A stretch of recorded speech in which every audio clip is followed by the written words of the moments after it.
My son and daughter-in-law had been living rent-free at our family winery for years. During the harvest dinner, my daughter-in-law's father raised his glass and said, "To our new $14.5 million wine company." My son pushed a stack of papers toward me and said it was just a simple formality. I smiled, picked up the pen, and stopped. Instead of signing, I asked everyone to turn to one specific page. The entire room fell silent. "I truly appreciate your support on Dad's Revenge Stories. Which corner of the world are you watching this from? Share your hometown below. Please note, certain fictional elements are included for storytelling and moral depth.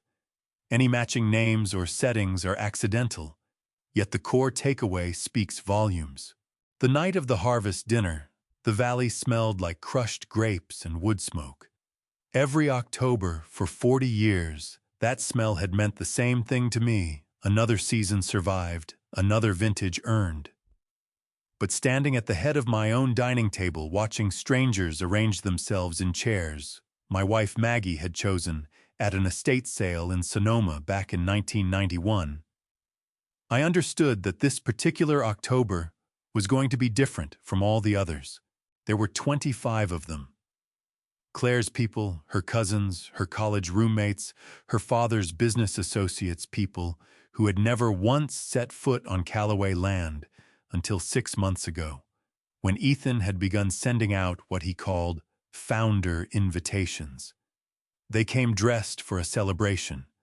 The women wore jewelry that caught the candlelight. The men carried themselves with the particular confidence of people who believe they are about to become wealthier than they currently are. Douglas Weston arrived first, the way men who consider themselves essential always do. He was 68 years old, broad-shouldered, with the handshake of someone who had spent decades reminding people he was in the room. He clapped me on the back like I was a bellhop who had done something moderately impressive.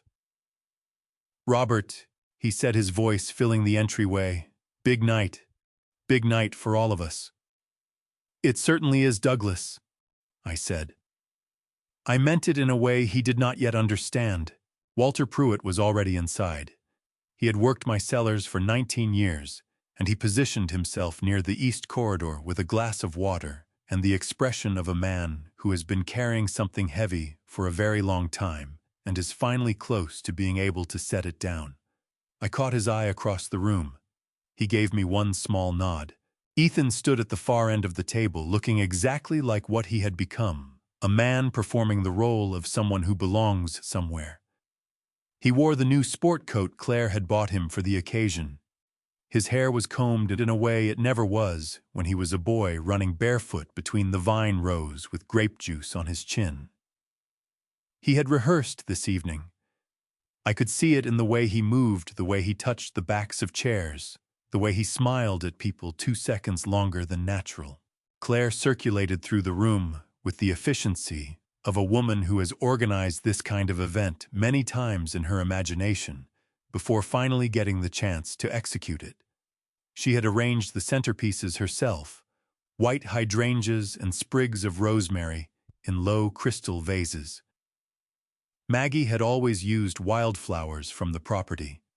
Sunflowers in September, lavender in July, whatever was growing. The hydrangeas had been ordered from a florist in San Francisco. Douglas tapped his glass before the appetizers were cleared, and the room settled into the particular attentive silence of people who expect to be told good news.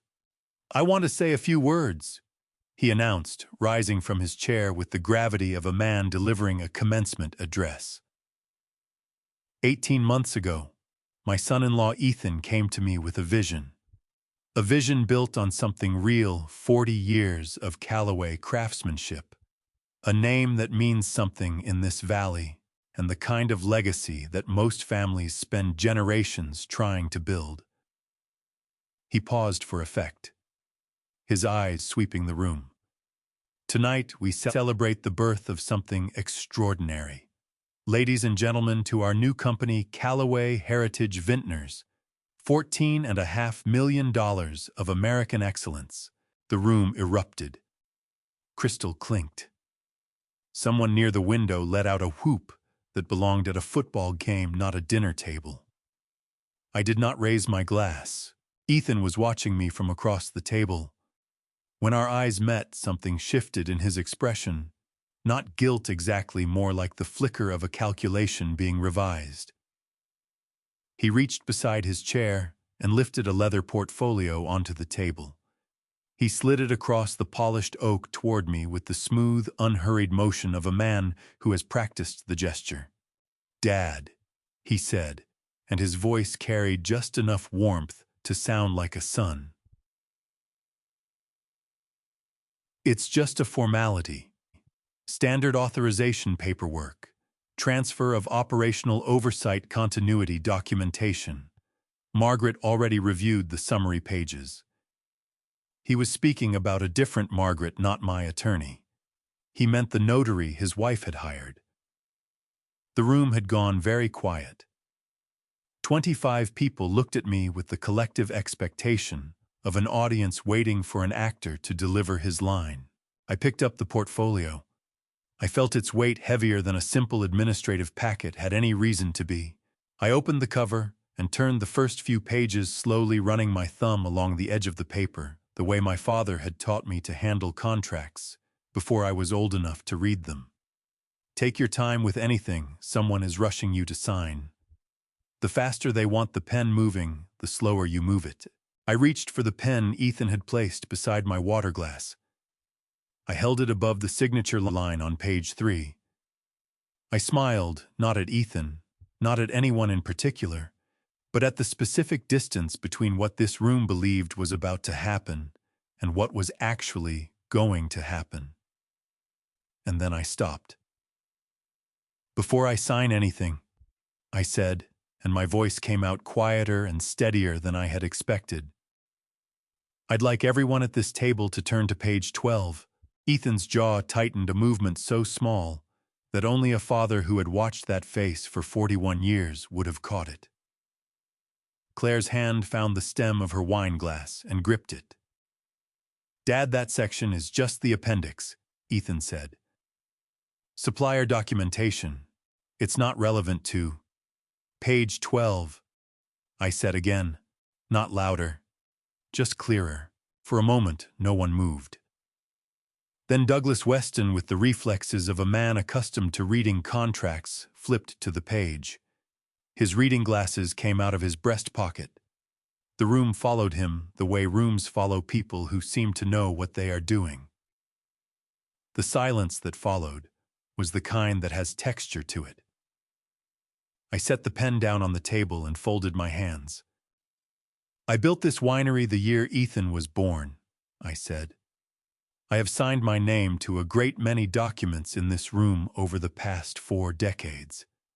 Every one of them was something I understood completely before the ink was dry." I looked at my son across the length of the table, across the white hydrangeas and the polished crystal and the 41 years between us. "I'd like someone to explain to me what I'm reading on page 12. Douglas Weston took his glasses off. His face had changed color. Nobody answered. The room at the harvest table was still holding its breath. When my mind did what it has always done in moments of great pressure, it went somewhere quieter. It went back to the beginning, 22 months before Douglas Weston tapped his glass and toasted $14.5 million that did not belong to him. I was standing in the east cellar on a Tuesday morning in January, holding a set of keys I had carried in my front pocket every single day for 38 years. The metal was warm from my body. The largest key brass, worn smooth on one side, opened the main cellar gate. Maggie had given it to me the morning we signed the deed on this property. She pressed it into my palm with both hands wrapped around mine and said, "Don't lose this one, Robert. This one matters." I had never lost it. That January morning, I was going to give it to my son. Ethan had driven up from San Francisco the night before with Claire and 2 pieces of matching luggage that cost more than my first truck. I had offered them the main guest quarters at no cost, No rent, no utilities, nothing, because that is what you do when your son is learning to carry something you spent your life building. They had been talking about this transition for almost a year, the idea that I would step back from day-to-day operations, let Ethan take the wheel. Let the next generation carry what Maggie and I had spent 4 decades building from a single acre of rented soil into 210 acres of Napa Valley ground that carried our name on every bottle. It had seemed like the right thing to do. Maggie had been gone for 14 months by then. The house felt too large for one person.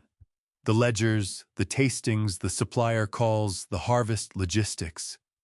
All of it had once been split between 2 people who knew each other's thoughts before they were spoken. Now it fell entirely to me, and some mornings I sat at the kitchen table with my coffee going cold and could not remember why I had walked into the room. Ethan found me in the cellar before breakfast. "You're already down here," he said, ducking under the low stone arch the way he had since he was 12 years old. He looked good, rested. There was an energy about him that morning, something bright and forward-leaning that I had not seen in him for years, and it made my chest loosen in a way I had not expected. "Couldn't sleep," I said. "You never could the morning after crush?" He walked the length of the barrel row, the way I had taught him to walk, it slowly listening, one hand trailing lightly along the oak. He had done this as a boy. I had forgotten that. "Your mother used to say I talked to the barrels more than I talked to her," I said. Ethan laughed, a real laugh, not the performed one he used in meetings. She wasn't wrong. We stood there for a moment, in the cool, underground air, the smell of fermenting Cabernet wrapping around us like something old and reliable. "I want to do this right, Dad," he said. His voice had dropped.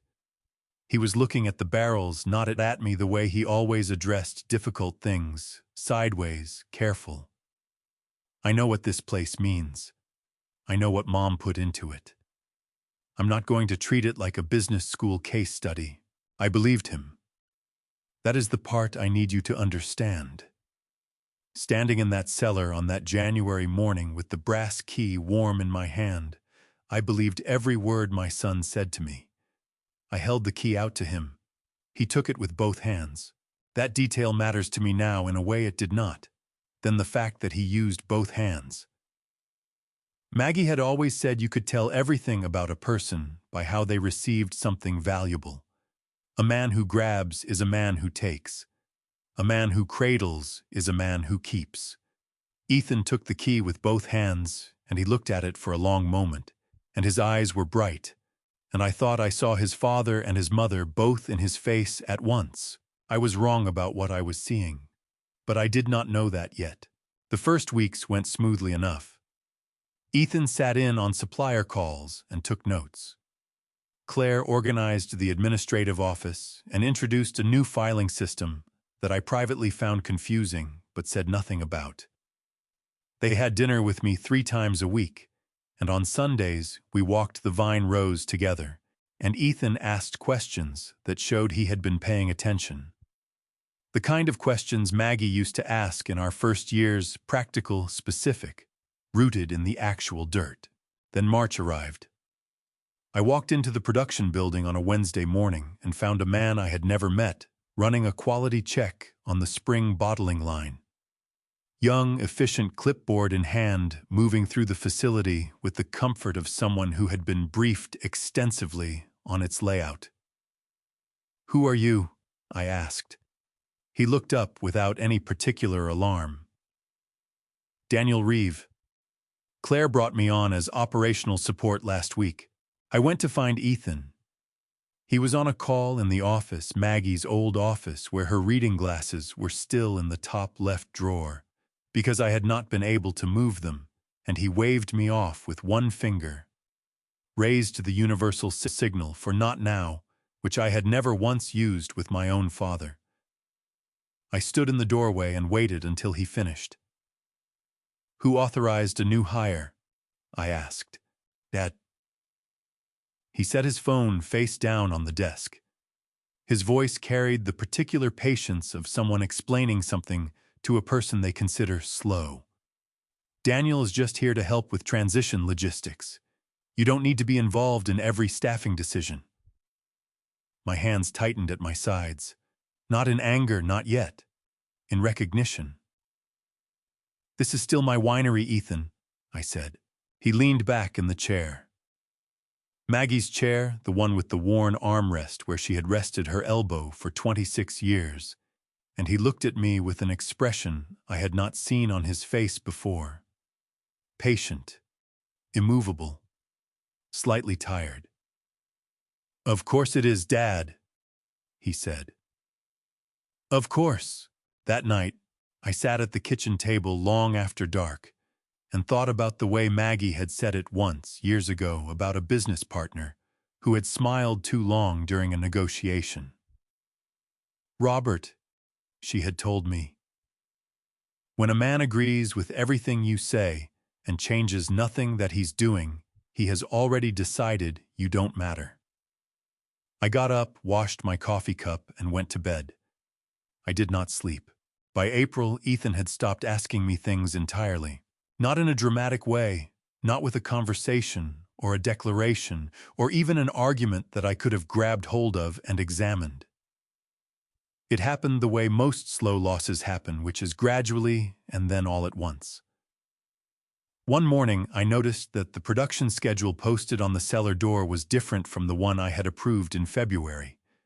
New bottling dates. A different sequence for the barrel rotation. Small changes, each one defensible on its own, but together they added up to something. I recognized someone else's hand on the wheel. I brought it up at breakfast. Ethan was at the kitchen counter with his laptop open, a habit that had appeared sometime in March and never left. "The schedule's been changed," I said. "Updated," he said, without looking up. "The February timeline was built around your pace, Dad. We needed to move things to meet the spring wholesale orders. I set that timeline based on 40 years of knowing how this cellar behaves in cold weather." He looked up then. His eyes were patient in the way that feels, after a while, exactly like contempt. "I know you did, and I appreciate that. But the market doesn't wait for the seller to be comfortable." He went back to his screen. "The buyers we're working with now operate on a different schedule than your old accounts." Your old accounts. I stood at my own kitchen counter and let those 3 words settle into me like cold water. I walked out to the vineyard instead of answering, because some responses are better kept inside a man until he knows what to do with them. It was May when I first noticed the wall. The reception hallway of the main building had been Maggie's project from the beginning. She had painted it herself twice because the first color turned out wrong in afternoon light, and she refused to live with a mistake she could fix. The photographs on that wall told the story of this place, the way walls in working family homes always do, not arranged for aesthetics, but accumulated honestly over decades. Our first harvest, 1984, both of us 26 years old and stupid with happiness.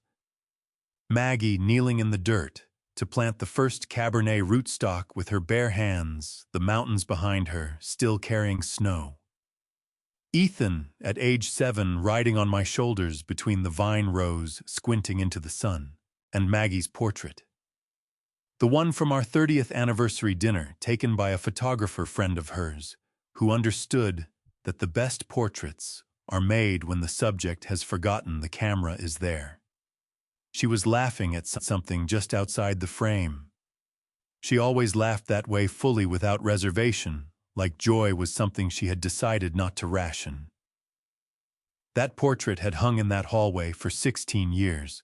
In early May, I walked past the hall and stopped so abruptly that I put my hand against the doorframe to steady myself. The wall was bare. Fresh paint, the color slightly different from the rest, a warmer white, Claire's taste, not Maggie's. The outline where the largest frame had hung was just barely visible beneath the new coat, a ghost rectangle that the roller had not quite covered. My throat tightened so sharply that I had to breathe through it. I found Claire in the office. "Where are the photographs from the hallway?" I asked. She turned from her desk, with an expression she had clearly prepared in advance, warm, reasonable, the face of someone delivering news they have preemptively decided is not a problem. "We moved them to storage, Robert. The hall needs to feel welcoming and professional for the new client visits we have coming. Personal family photos can feel a little," she tilted her head slightly, "insular. We want people to feel like they're arriving somewhere forward-looking. That hallway has had those photographs on it since before your husband was old enough to drive," I said. "I know," she smiled. "And that's exactly the kind of legacy we're building on. But the display itself needed refreshing." She turned back to her screen. "I was going to mention it. I walked back down the hall and stood in front of the bare wall for a long time. The ghost of Maggie's frame was still there if you knew where to look. I pressed 2 fingers against the paint right at the center of where her face had been. The wall was smooth and cool and told me nothing. Walter Pruitt found me there. He was 61 years old, built like a man who had spent 4 decades lifting barrels with hands that were permanently stained a faint purple from the crush season, and eyes that had seen enough of the world to stop being surprised by most of it. He had worked for me since the year Ethan graduated high school. He knew this property the way longtime employees know places they have chosen to stay, not just the layout, but the character of it, the way the southeast corner of the lower cellar sweated in August, the way the old French oak barrels produced differently than the American ones, and why that mattered. He stood beside me at the bare wall and said nothing for a moment. "Mr. Calloway," he said finally, his voice low and level. "I want you to know I had no part in taking those down. I know that, Walter." He shifted his weight. His jaw was working the way it did when he was deciding something. "There are some other things I probably should have mentioned sooner. I've been trying to work out the right way to say them." I turned to look at him. His eyes met mine directly, and in them I saw something I recognized from the mirror. A man who has been patient longer than patience was wise, and has finally run out of reasons to keep waiting. "Come find me tonight," I said. "After the staff leaves, bring whatever you think I need to see." He nodded once sharply. Then he walked back toward the cellar without another word. I stayed at the bare wall a little longer. Outside the window, the vine rows ran in long parallel lines toward the ridge, the same lines Maggie and I had laid out with string and wooden stakes. The spring we first broke ground, measuring twice, and arguing pleasantly about the spacing, and finally agreeing on something that turned out to be exactly right. She had been right about the spacing. She had been right about most things. I touched the wall one more time where her portrait had been, and then I went to find out what Walter Pruitt had been carrying alone for too long. Walter came to the east cellar at 8:30 that evening after the last of the regular staff had pulled out of the gravel lot, and the property had settled into the particular quiet that vineyards take on after dark. Not silence exactly, but a kind of breathing stillness, the vines holding whatever the day had given them. He brought a canvas bag. He set it on the barrel table between us without ceremony and unfolded the top. "I want to start by saying I should have come to you sooner," he said. I told myself I was being careful. Mostly I was being afraid. "Tell me what you have," I said. He pulled out 3 bottles first. They wore Callaway labels, our reserve Cabernet, the one Maggie had developed over 7 years of patient blending, the one that had won a double gold at the San Francisco Chronicle wine competition in 2017. I picked up the nearest bottle and looked at it. The label was correct. The fill line was correct. The cork seal looked right.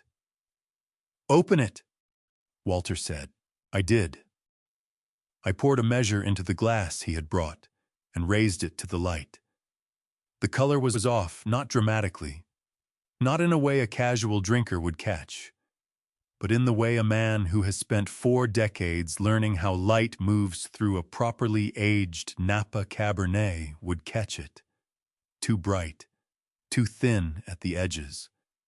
I tasted it. My stomach dropped. It was not our wine. It carried some of the structure someone had been careful about, that had blended just enough of the real product to make the forgery plausible.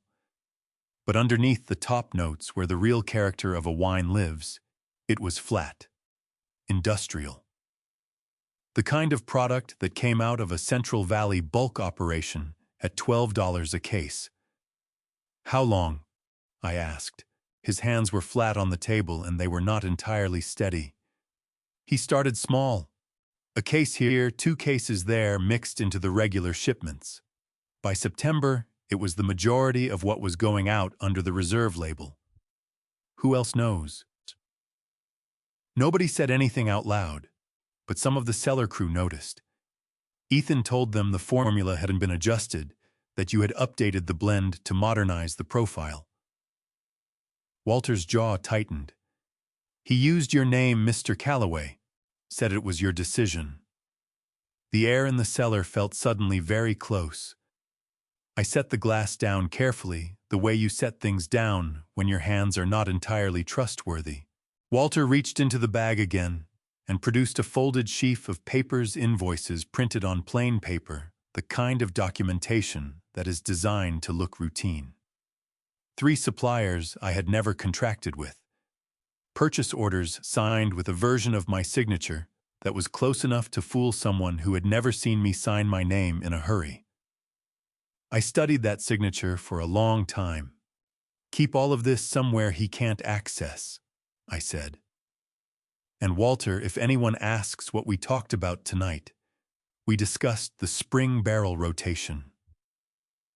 He nodded. "Understood." He left at 9:15. I stayed in the cellar until nearly midnight, sitting with what I had learned and letting it rearrange itself into something I could carry. The second thing happened 3 months later in January. I had an appointment with my cardiologist, Dr. Brenda Marsh, at her office in Santa Rosa. A routine check on a valve irregularity. She had been monitoring for 2 years. Nothing urgent, but the kind of appointment that requires someone else to drive. Because the medication they give you for the imaging procedure blurs your near vision for several hours afterward. Ethan had offered to take me. I had accepted. The morning of the appointment, I came downstairs at 7:30 to find a note on the kitchen table. He had been called to an early meeting with a distributor. He had taken my car. Claire's car was at the dealership. He was sorry. He had left the number for a car service. I called the number. It rang through to voicemail. I called a taxi instead. The driver who arrived 20 minutes later was a man named Gerald Humphreys, who had driven a cab in Napa County for 30 years and had known Maggie from the farmer's market, where she bought herbs every Saturday morning from the same vendor for 15 years running. "I was sorry to hear about Margaret," he said as we pulled onto the highway. He always called her by her full name. "She was one of the good ones." "She was," I said. "How, you doing all right out there on your own?" "I'm working on it," I said. Gerald drove me to Santa Rosa and waited in the parking lot and drove me home when it was done and charged me $40 less than the meter said because he was that kind of man. I did not tell him why my son had not been there to drive me. I did not have words for it yet that were not too sharp to say out loud. 3 weeks later, Ethan appeared at my study door with a piece of paper in his hand. He held it out with the careful neutrality of someone delivering information they have decided in advance is not open for debate. It was printed on letterhead that carried the name and logo of my physician's practice. It stated that due to concerns about elevated blood pressure and cardiovascular stress, Dr. Marsh was recommending that I significantly reduce my workload and consider transitioning management responsibilities to appropriate family members at the earliest opportunity. I read it twice. Then I picked up the phone and called Dr. Marsh directly. Her receptionist put me through in under 2 minutes. Robert, Dr. Marsh said, "Good to hear from you. How did the imaging look on that follow-up?" "Fine, Brenda," I said. "I'm calling about a letter. A recommendation you apparently made regarding my workload."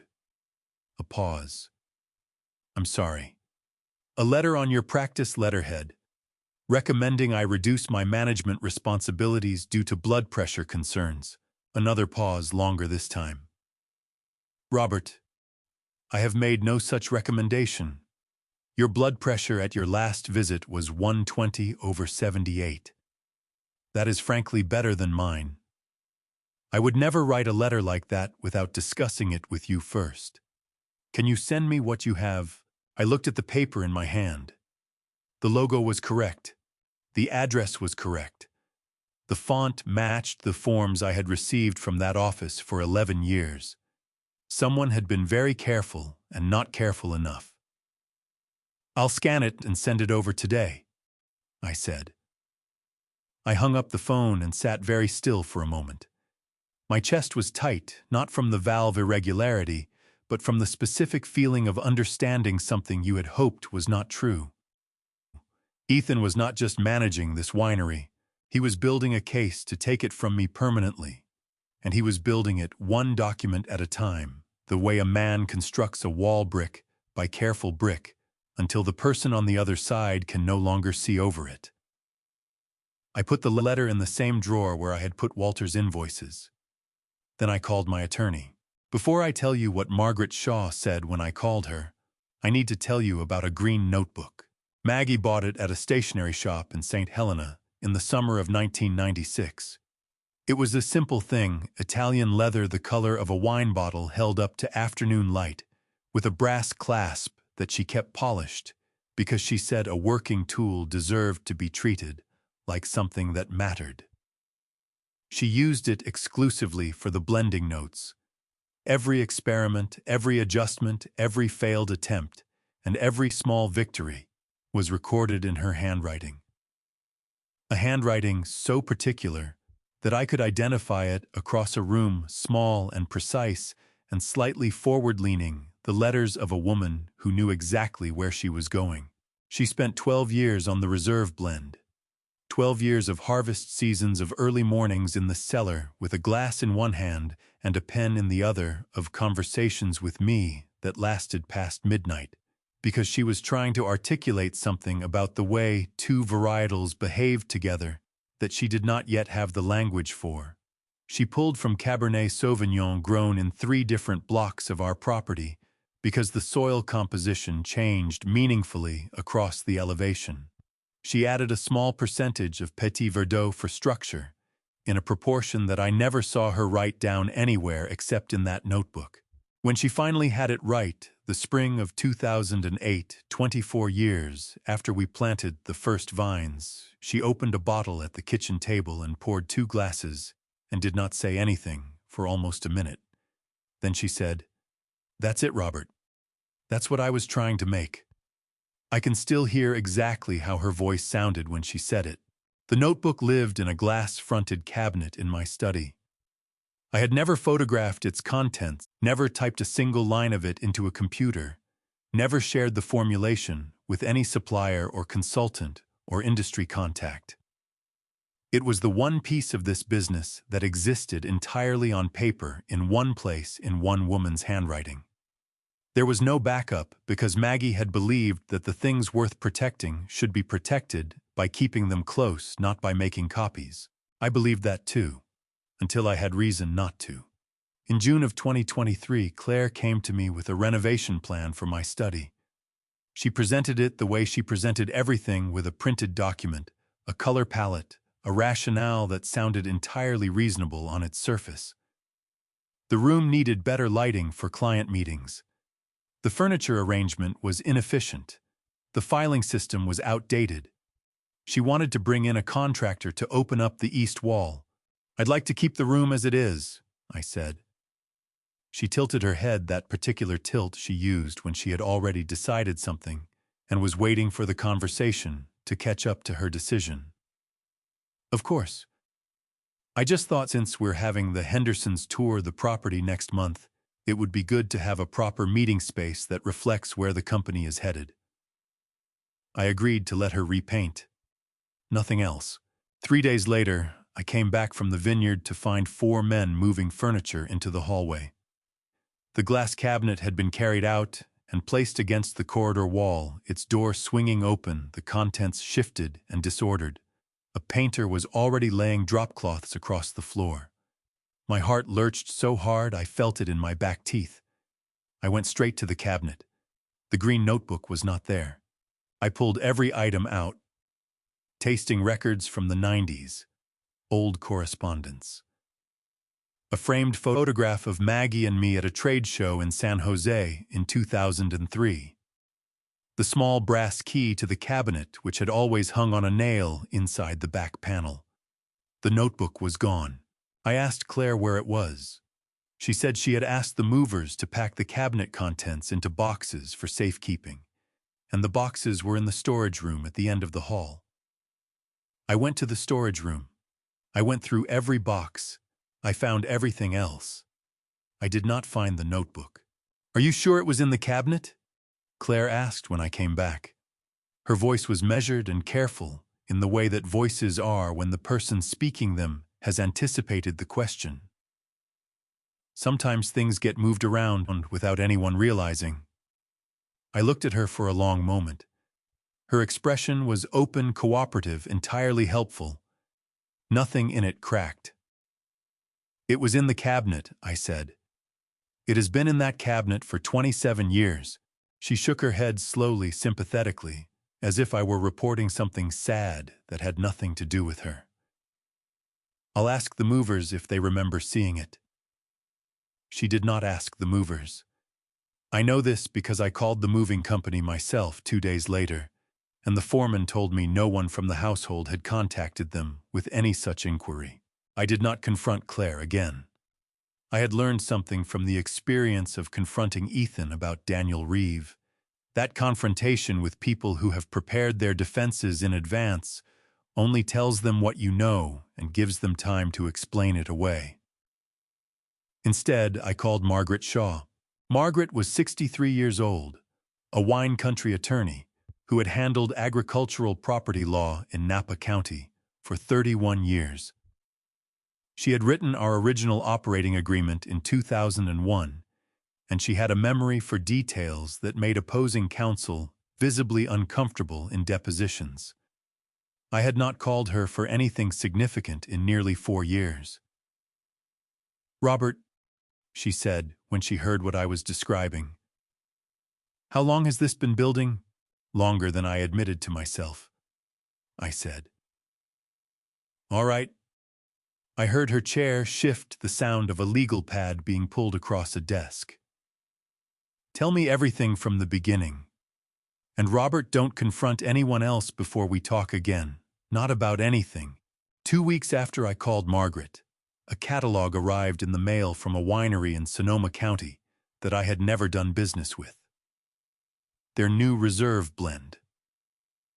The tasting notes described a Cabernet with a Petit Verdot component used in an unusual proportion for added structural complexity, drawn from multiple elevation blocks to capture distinct soil profiles.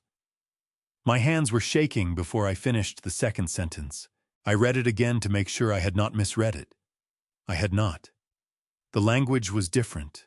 The wine was different.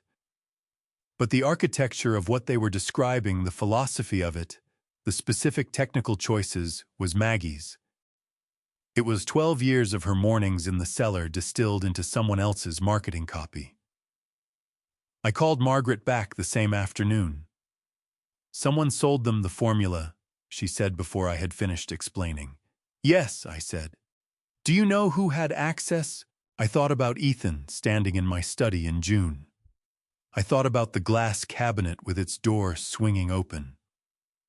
I thought about a phone camera held close to a page of small, precise handwriting in a room that had been deliberately emptied of its usual occupant. "I have a good idea," I said, "under the California Uniform Trade Secrets Act." Margaret explained the misappropriation of a proprietary formula. Even one that existed only in handwritten form constituted theft of a trade secret if it could be demonstrated that the owner had taken reasonable steps to protect it. A locked cabinet.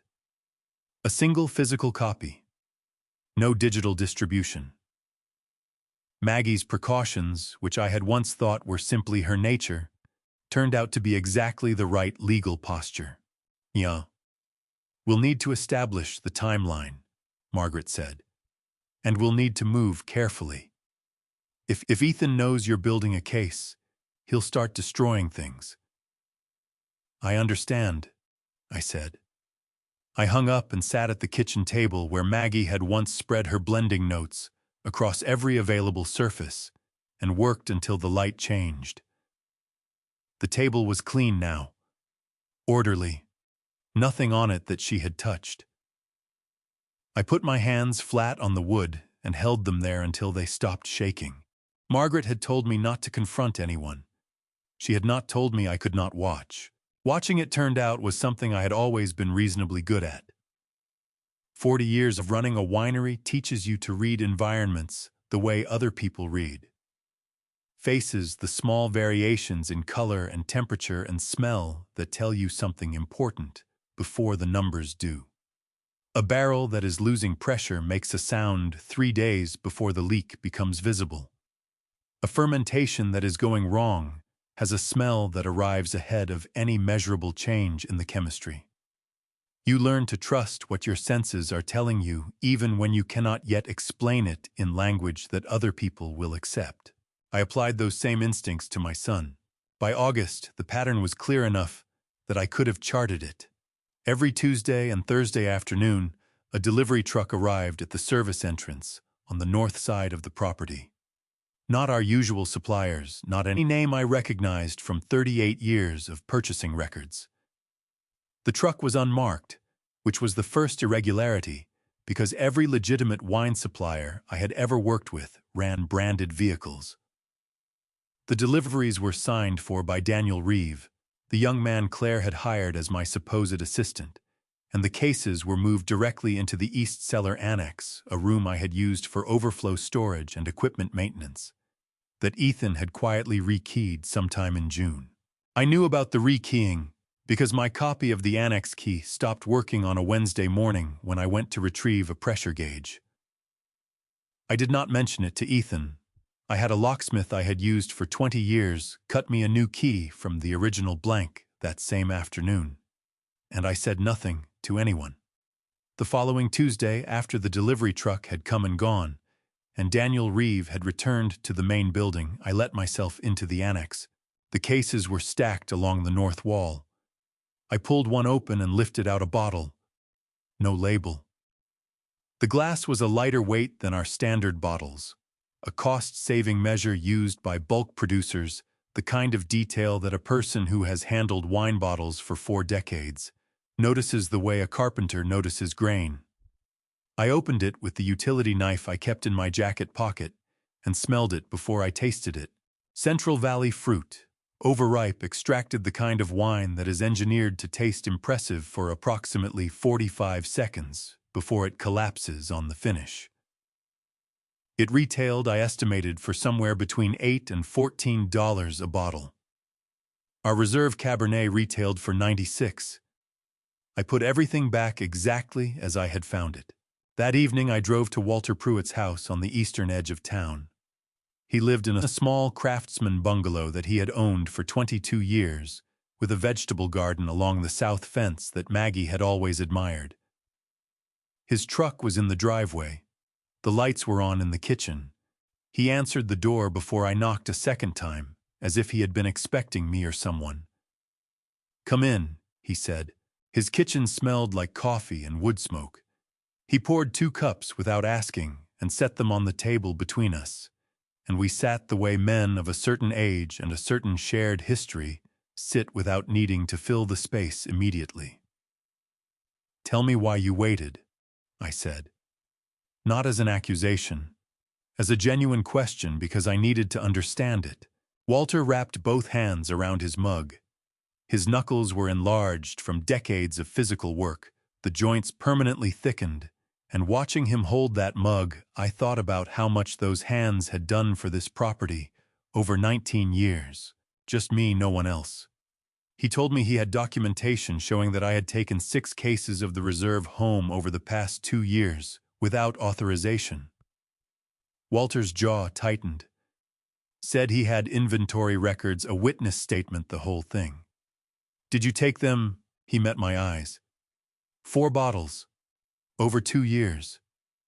Holiday tastings, things I thought were accounted for as staff allocation, the way they always had been under your system.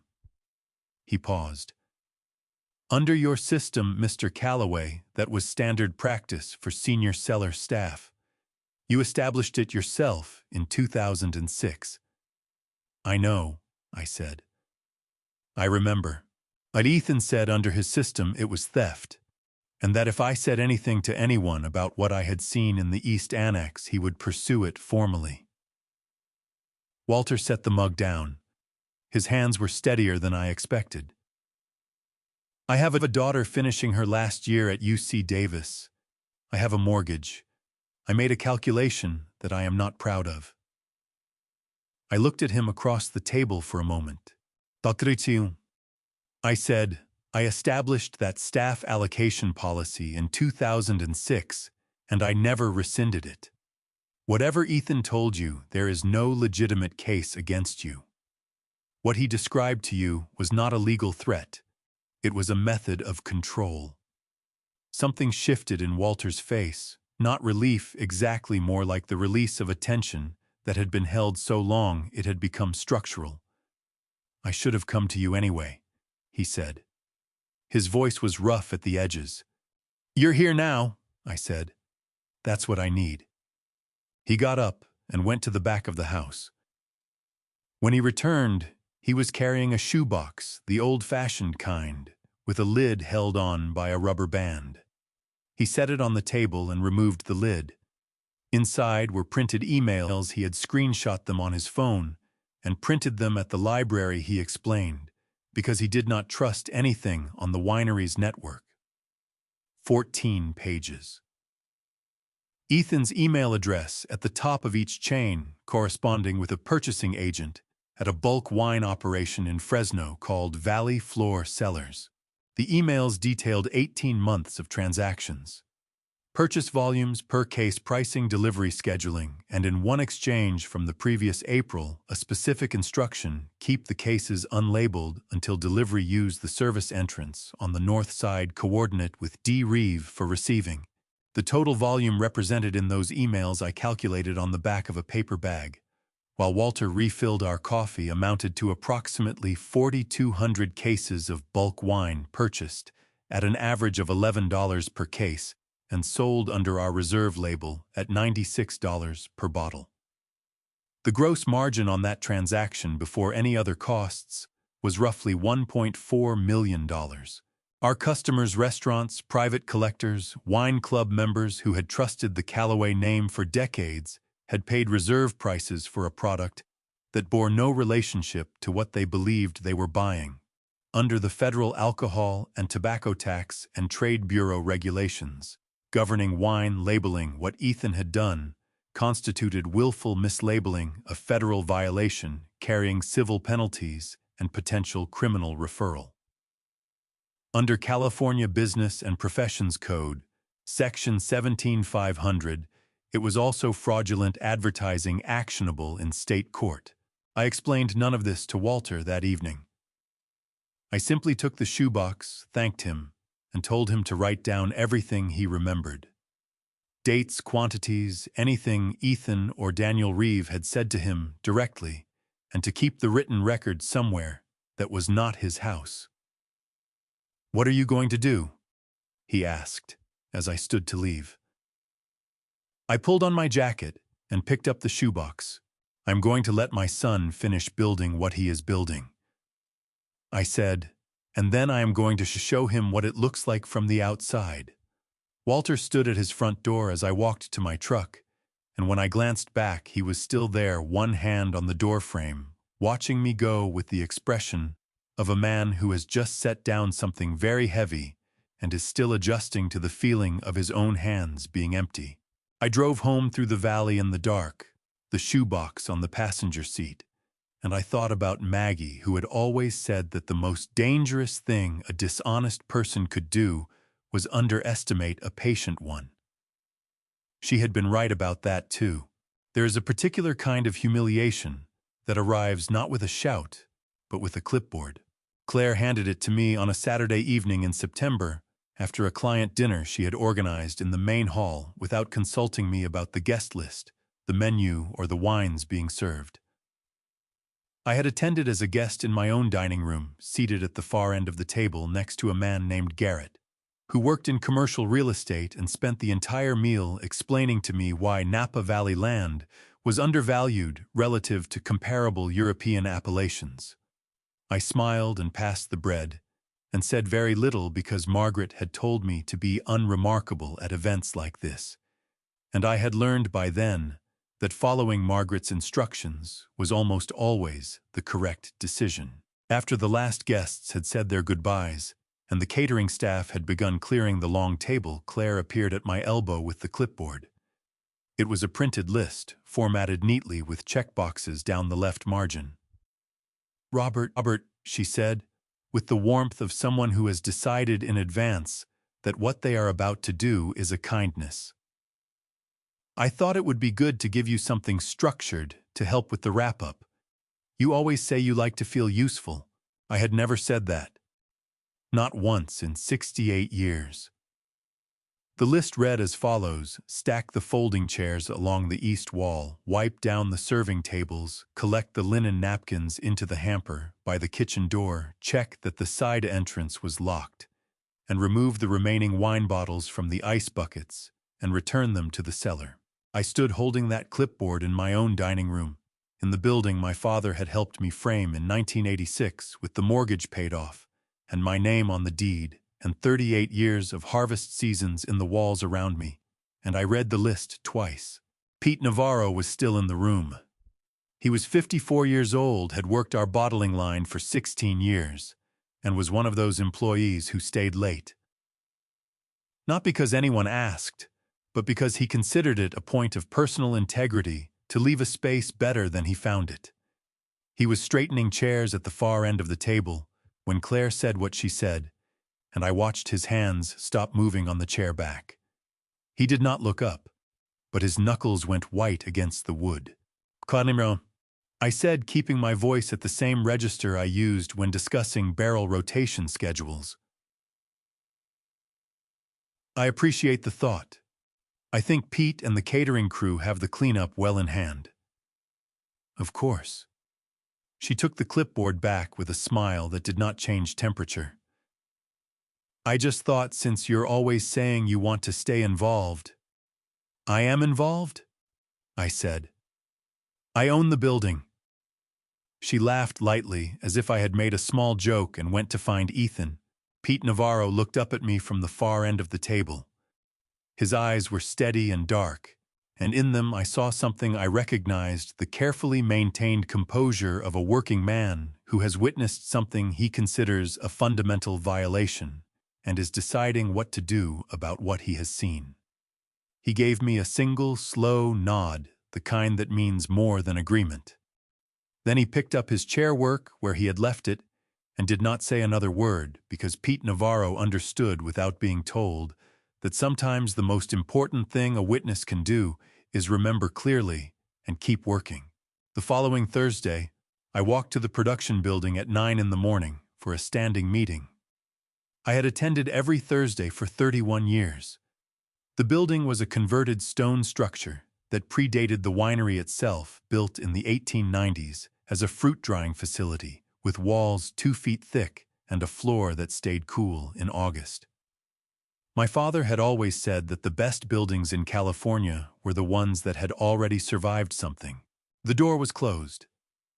Through the glass panel, I could see Ethan at the head of the conference table with 4 people I did not recognize, young laptop-equipped, the particular bearing of consultants who have been hired to solve a problem they have only just learned exists. I opened the door. A man I had never seen before stepped smoothly into the gap. He was young, broad-shouldered, wearing a Callaway Winery staff shirt that had not come from our uniform supplier because the embroidery font was wrong. "Sir," he said, "this meeting is private." I looked at him for a moment. Then I looked past him at Ethan, who had looked up from his laptop and was watching me with the expression of a man waiting to see which way something is going to fall. "I'm Robert Callaway," I said to the young man at the door. "I built this room." "I understand that, sir. Mr. Callaway has asked that this session not be interrupted." Mr. Callaway. My son referred to as the only Mr. Callaway in the building where I had worked for 4 decades. I stepped back from the door. Not because I was going to accept what had just happened, but because Margaret had been very clear with me. Do not create confrontations that can be characterized as instability. Do not give them footage. Do not give them a story they can use. I walked back across the gravel lot in the morning sun and called Margaret from the bench outside the barrel room where Maggie and I had eaten lunch together approximately 400 times over the years. "He has a new security person blocking the conference room," I said. "Did you go in?" Margaret asked. "No." "Good." I heard her writing. "Robert, I need you to understand something. Every time you hold back when your instinct says to push forward, you are making a deposit. And when we finally spend what you have saved, it is going to be worth considerably more than what it cost you." "I understand that," I said. "It doesn't make it easier." "No," she said. "It doesn't. Under California Corporations Code." She had explained to me in an earlier call, a majority owner of a privately held company retains the right to attend and participate in all management meetings unless the operating agreement explicitly states otherwise. The operating agreement Ethan was now operating under was the one Margaret had written in 2001, which contained no such exclusion. What Ethan had done by stationing someone at that door was not legally enforceable. It was theater designed not to hold up in court, but to establish a pattern of behavior to make my absence from my own operations feel normal to the people who worked there.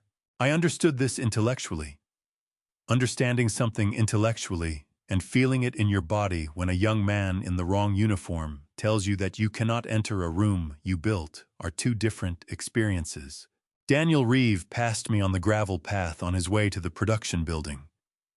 He was carrying a binder and moving with the efficiency of a man who has been told that time is money and has taken that information seriously. He glanced at me, gave a brief professional nod, and continued past. He did not break stride. He did not introduce himself. He had been working on my property for 4 months and had learned, apparently, that acknowledging me was not a required part of his job. I watched him go through the production building door that had just been closed to me.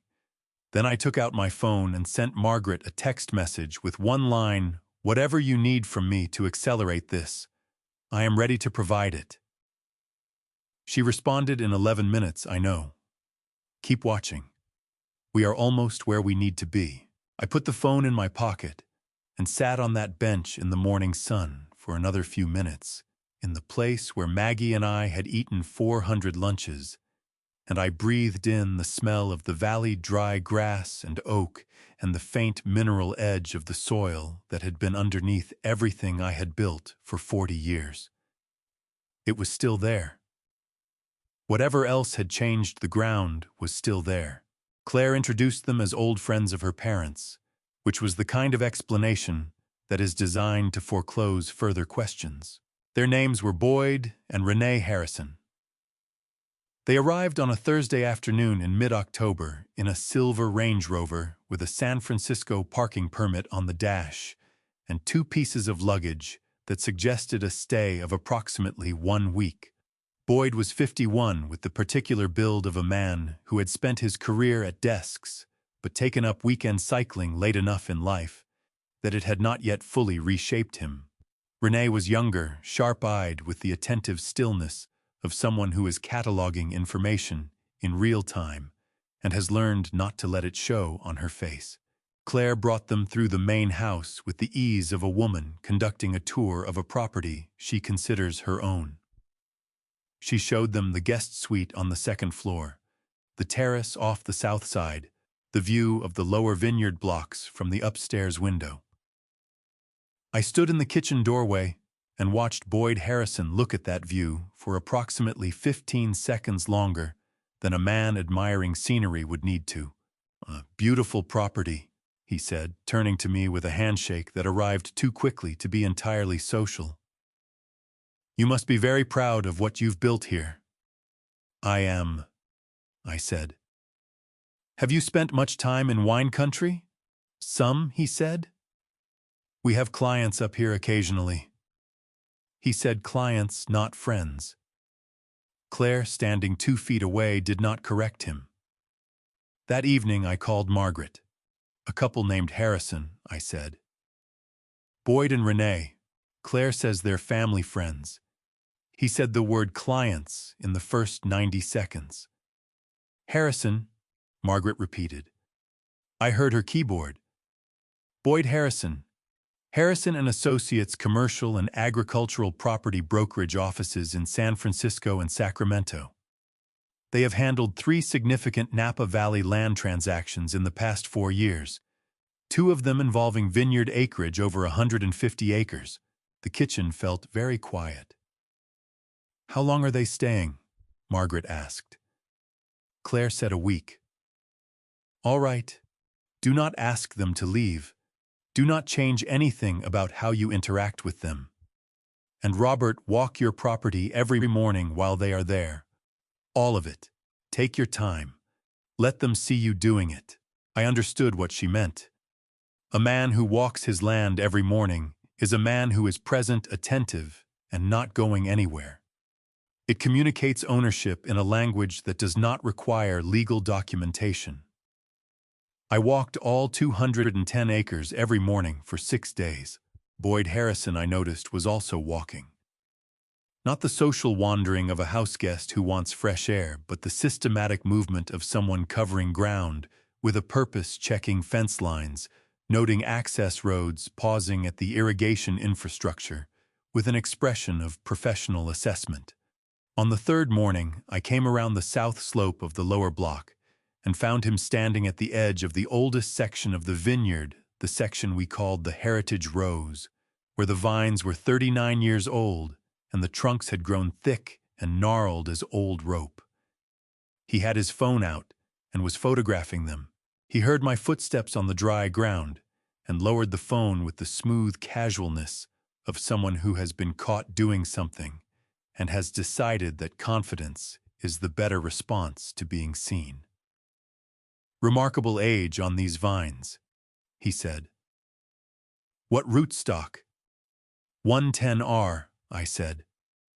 "My wife selected it. She spent 2 seasons researching rootstock compatibility before we planted." "Your wife had good instincts." "She did," I said. "These vines were her first decision on this property and her best one.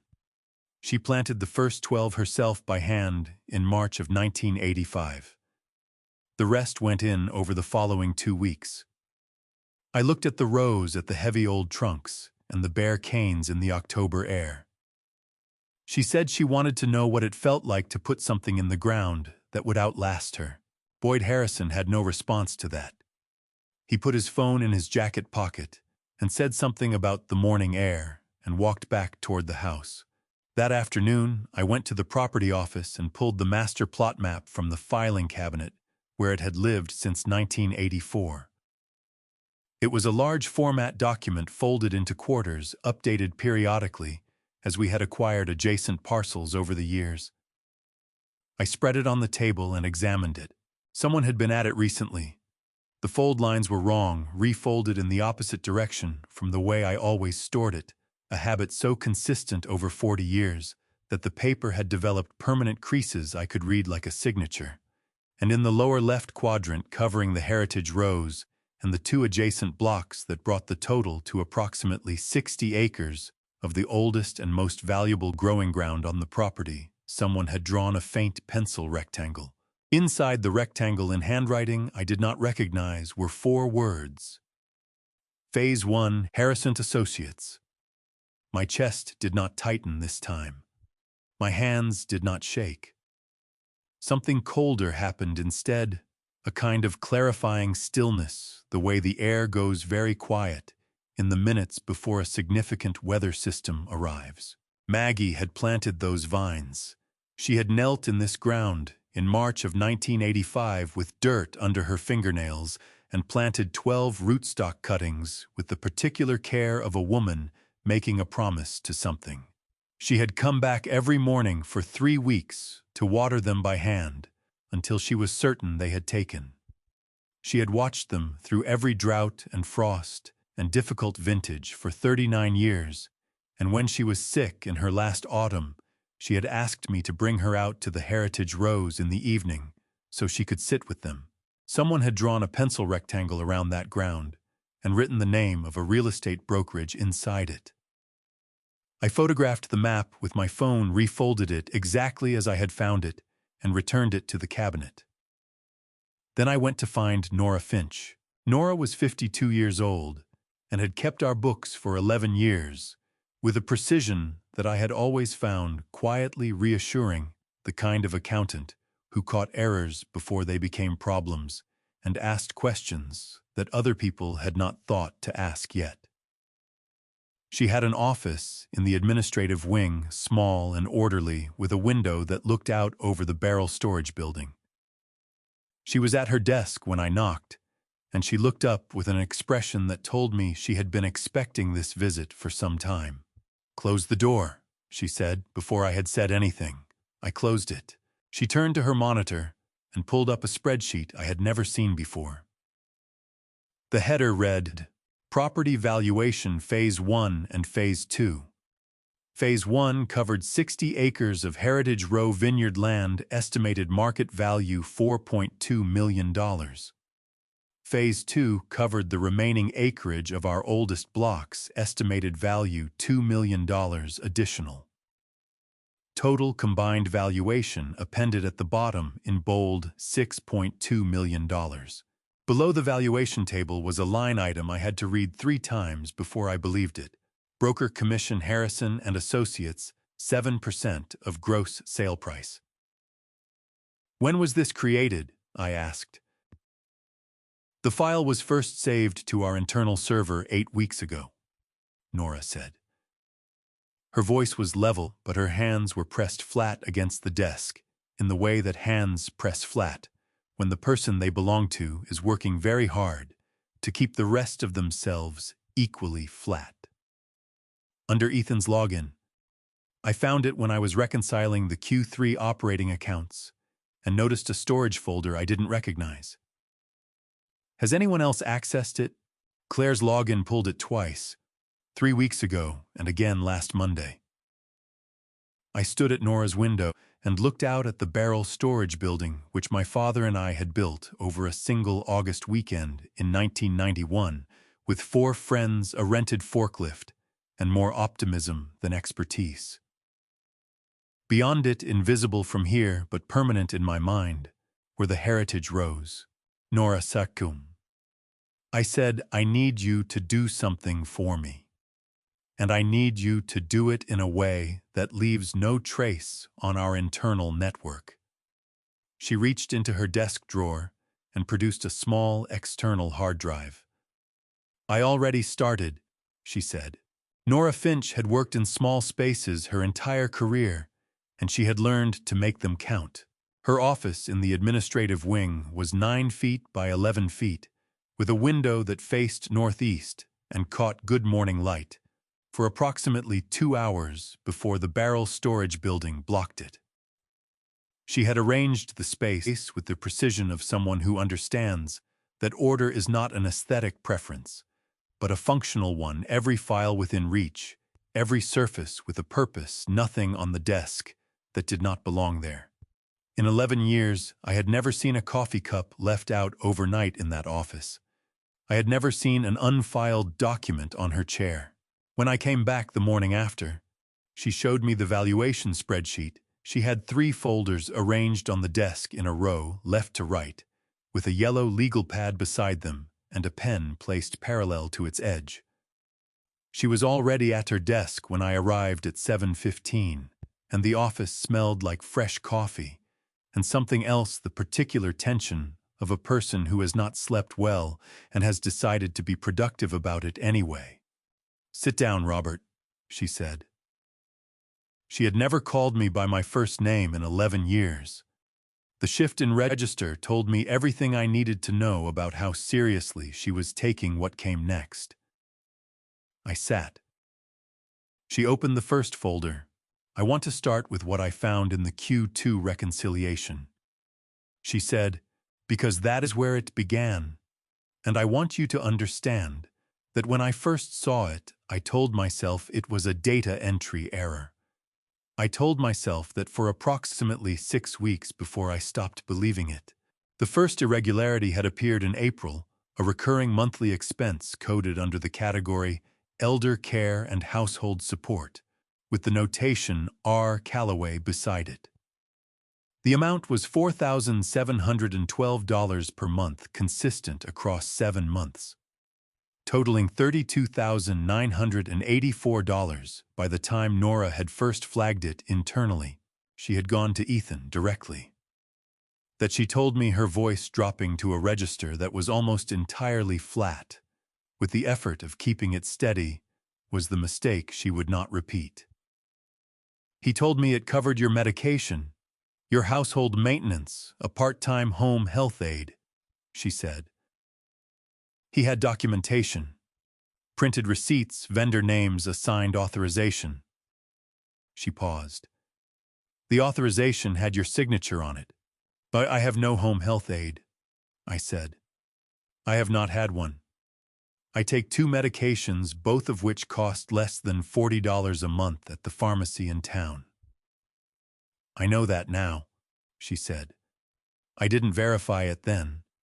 And that—" Her jaw tightened, and for a moment her composure showed its seams the way well-made things do under sufficient pressure, "is something I have to live with."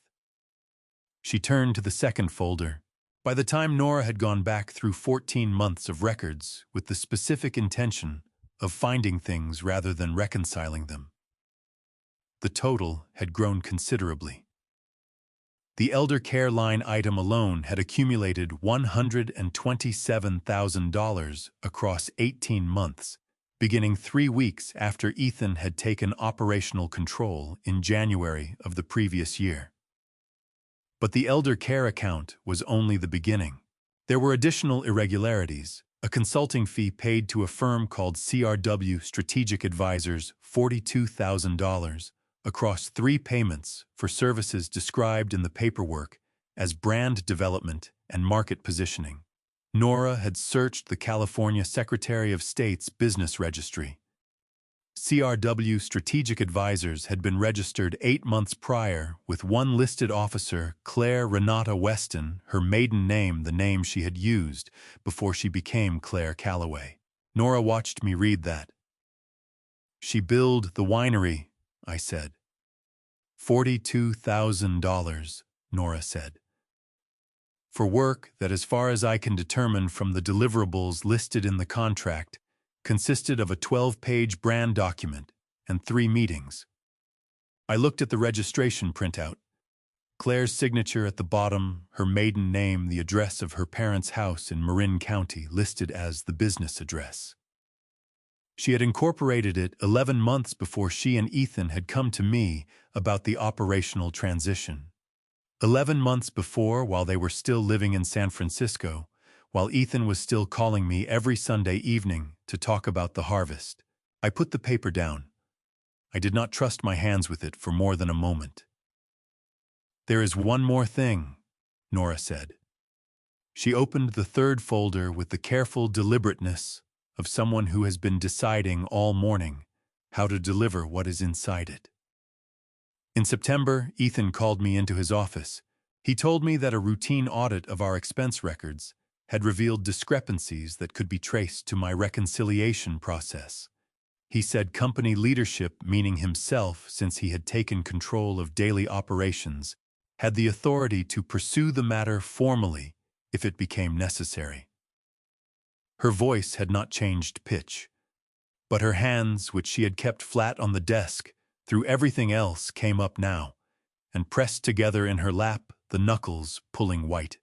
He told me, she continued, that he hoped it would not become necessary, that he was sure I understood the importance of discretion when it came to internal financial matters, and that he appreciated my years of service and would hate to see them end on a difficult note.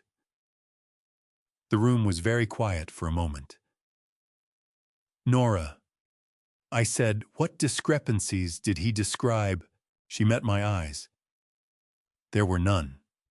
I have run this office for 11 years. My reconciliation records are complete and accurate from the first month to last month. There is nothing in them that does not add up to the penny." Her voice cracked on the last word, just barely the way a well-laid floor cracks under sufficient weight, not collapsing, just showing where the pressure landed. He manufactured the threat from nothing, and I sat with it for 6 weeks before I decided I was done sitting with it.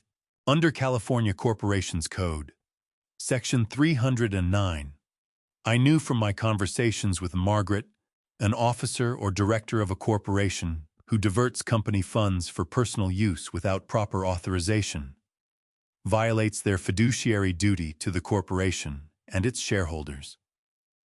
The Elder Care Account, the CRW Strategic Advisors, payments the undisclosed conflict of interest in Claire billing her own husband's company through a shell entity registered in her maiden name. Each of these, Margaret had told me, was actionable on its own. Together they constituted a pattern that a court would have very little difficulty characterizing as deliberate and sustained. I looked at the 3 folders on Nora's desk and thought about what it had cost her to compile them. 11 years of meticulous work, a manufactured threat against her professional record, 6 weeks of carrying something heavy alone in a 9-by-11 room, while the person who had threatened her walked the halls 30 feet away. "How much is on the hard drive?" I asked. "Everything," she said. 14 months of records. The CRW Incorporation documents the elder care vendor receipts with the forged authorizations, the email chain, where Ethan instructs the vendor to use your name on the billing. All of it, time-stamped, all of it pulled from the server before I changed my own access protocol, so it routes through an external mirror that Ethan's login cannot touch. She slid the hard drive across the desk toward me. It was small, the size of a thick playing card, and it sat in my palm with a weight that was completely disproportionate to its size. "Margaret Shaw is going to want to see you," I said. Nora nodded. Her hands had come back to the desk surface, flat and steady again. "I know. I've been ready for that conversation for about 3 weeks." I stood to leave. At the door I stopped and turned back to Nora. I said, "There are no discrepancies in your records. There never were. I want to say that out loud in this room, so you have heard it from the person who actually signs your performance reviews." She looked at me for a moment, and something in her face shifted, not quite relief, more like the release of a breath that had been held so long it had become involuntary. "Thank you, Robert," she said. I walked back down the hall with the hard drive in my jacket pocket, and the particular steadiness of a man who has just watched 2 people, a cellar worker and an accountant, risk more than they were asked to risk because they had decided that some things mattered more than staying safe. Maggie had always said that you learn who people really are not in the good years, but in the years when it costs something to be decent. And she had been building this team for 4 decades without knowing she was doing it. Sophie had a habit of finding me in the vineyard. She was 6 years old, and she approached the vine rows the way children approach things that have been explained to them by someone they trust, with a combination of reverence and complete physical fearlessness. Ducking under the lowest canes, pressing her palm flat against the old trunks in the heritage rows, the way I had shown her feeling for what she called the heartbeat of the wood. She had started calling it that after I told her that old vines, like old people, had more stored inside them than you could see from the outside. She had taken that information seriously and applied it literally, which is what 6-year-olds do with things that matter to them. She found me on a Thursday morning in late March, working my way along the Heritage Rows with a pruning assessment I had been putting off for 2 weeks. The morning was cold and bright, the kind of California winter morning that feels like an apology for the summer. And Sophie came down the row in her red boots with her breath making small clouds in the air and a look of concentrated purpose on her face that reminded me so precisely of Maggie at certain moments that it stopped my hands on the vine cane I was examining.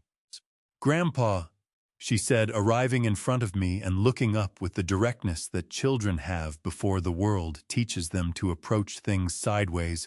"When you go away, who is going to grow grapes with me?" I looked at her for a moment. The cold air moved through the row between us. "What makes you think I'm going away, Sophie?" She considered this with the seriousness it deserved. "Mommy said you were going to go live somewhere else soon. Somewhere with helpers." She said it when she thought I was sleeping, but I wasn't sleeping because the wind was loud. She tilted her head. "Is the place with helpers nice?" My chest did not tighten. Something worse happened, a slow, downward settling, the feeling of a weight that has been suspended for a long time finally completing its descent. "I'm not going anywhere," I said. My voice came out steadier than I had any right to expect. "I live in here. This is my home. Your grandmother and I built it together, and I am going to be right here in these rows for a very long time." Sophie looked at me carefully, the way children look at adults when they are deciding whether the adult is telling them the truth or the comfortable version of it. Then she nodded, apparently satisfied, and put her hand into mine, and walked with me to the end of the row without saying anything else, which was its own kind of statement. I walked her back to the main house and watched her go inside.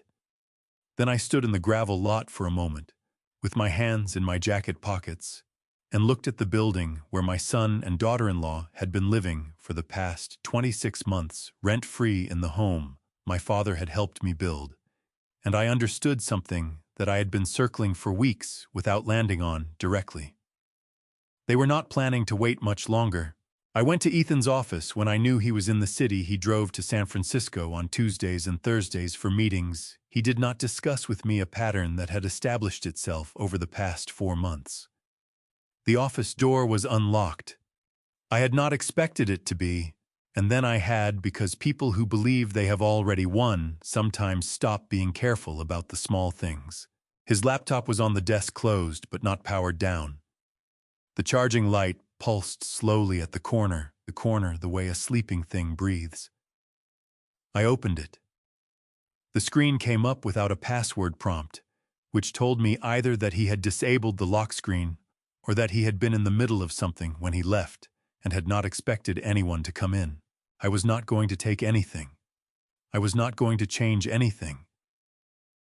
I was going to look the way Margaret had told me from the beginning that I was allowed to look, because looking in a space you own at equipment you own is not a violation of anything. The open browser had 3 tabs. The first was an email thread. The second was a spreadsheet I recognized as a modified version of the property valuation document Nora had found.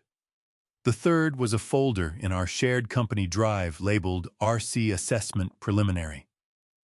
I opened the folder. There were 4 documents inside. The first was a letter formatted on plain paper without a letterhead addressed to a psychiatrist, whose name I recognized from a medical building I drove past on the highway into town, Dr. Alan Forsyth, Geriatric Psychiatry. The letter, written in language that was careful and clinical and entirely fabricated, described a 70-year-old male family member displaying progressive difficulties with financial decision-making, confusion regarding business matters, an inability to distinguish between historical and current company operations, and increasing emotional volatility when questioned about management decisions. It described me. It described a version of me that did not exist, assembled from real behaviors, my involvement in the winery, my attachment to the way things had always been done, my grief after Maggie's death, and reframed each one as a symptom. The second document was a draft petition for conservatorship of person and estate prepared under California Probate Code, Section 1811, which allows a court to appoint a conservator when a person is substantially unable to manage their own finances or resist fraud due to a mental or physical disorder. The petitioner was listed as Ethan Robert Calloway. The proposed conservator was listed as Ethan Robert Calloway. My son had prepared documents to have a court declare me incompetent and appoint himself to manage everything I owned. The third document was a list of 3 physicians who had been contacted, not Dr. Marsh, not anyone I knew, along with notes on their responses. 2 had declined without explanation. 1 had agreed to conduct an evaluation subject to scheduling. The fourth document was a timeline. It began with the harvest dinner 6 months away at the time I was reading it, and it ended with a phrase that I read 3 times to make sure I had understood it correctly. Transfer of operational and legal authority, estimated completion, Q1 2025. I photographed every page with my phone. I closed each document exactly as I had found it. I closed the folder. I closed the laptop to the same angle at which I had found it, and made sure the charging light was pulsing at the same rhythm, which sounds like an unreasonable level of care, but was not, because the person who had prepared these documents was careful, and careful people notice things. Then I walked out of the office, pulled the door to its original position, and went to the bench outside the barrel room. My hands were shaking. Not from fear, I want to be precise about that, because fear and fury can feel similar in the body, and I have learned over 68 years to distinguish between them. What I was feeling was fury, cold and structural and entirely clear, the kind that does not arrive in a rush, but settles into a person like a foundation being poured. My son had sat in that office in the building I had built on the property his mother had loved, and he had written a document calling me incompetent. He had found 3 doctors and asked them to examine me for signs of mental failure. He had drafted a legal petition to take control of everything I owned and put his own name where mine had always been. And he had set a timeline. He had looked at my life and assigned it a completion date. I called Margaret. She answered on the second ring, the way she always did when she saw my number in the months since we had begun this work together. He has a conservatorship petition, I said. Draft stage, 4 documents in a company drive folder. I have photographs of all of it. A silence on the line. Not surprised Margaret Shaw had stopped being surprised by Ethan's capacity for escalation approximately 3 months earlier. This was the silence of someone who has been waiting for a particular piece to appear on the board and has just watched it move into position. "Send me the photographs," she said. "All of them now before you do anything else." "Already sending," I said. "Robert?" Her voice shifted, still professional, but underneath it something that I recognized after 68 years as the sound of a person who is genuinely angry on someone else's behalf. "This ends at the harvest dinner. We have everything we need. We just need to let him finish setting the table." I looked out at the heritage rows from the bench where Maggie and I had eaten 400 lunches, and I thought about Sophie in her red boots, asking who was going to grow grapes with her. "I know," I said. "I'll be ready." I almost did not open it. It was addressed to Calloway Winery, no specific name, the way promotional materials are addressed when a mailing list has been purchased rather than curated. The return address was a winery in Sonoma County. I had no relationship with Ridgeline Estate Wines, an operation I knew by name, only because they had won a silver medal at the same competition where Maggie's Reserve Blend had won double gold in 2017. I set the catalog on the kitchen counter and made coffee, and stood at the window looking at the vine rows for a few minutes before I picked it up again. I opened it to the center spread. First, the way I always opened catalogs, because the center spread is where producers put what they are most proud of. Maggie's face looked back at me. It was not the portrait from our hallway. Claire had taken that down 18 months ago. It was a photograph I had never seen printed at that scale, taken sometime in the early 2000s. Maggie standing in the heritage rows in the late afternoon light, with her hand on one of the old vine trunks and her face turned slightly toward the camera, with an expression that was not quite a smile, but something better than one.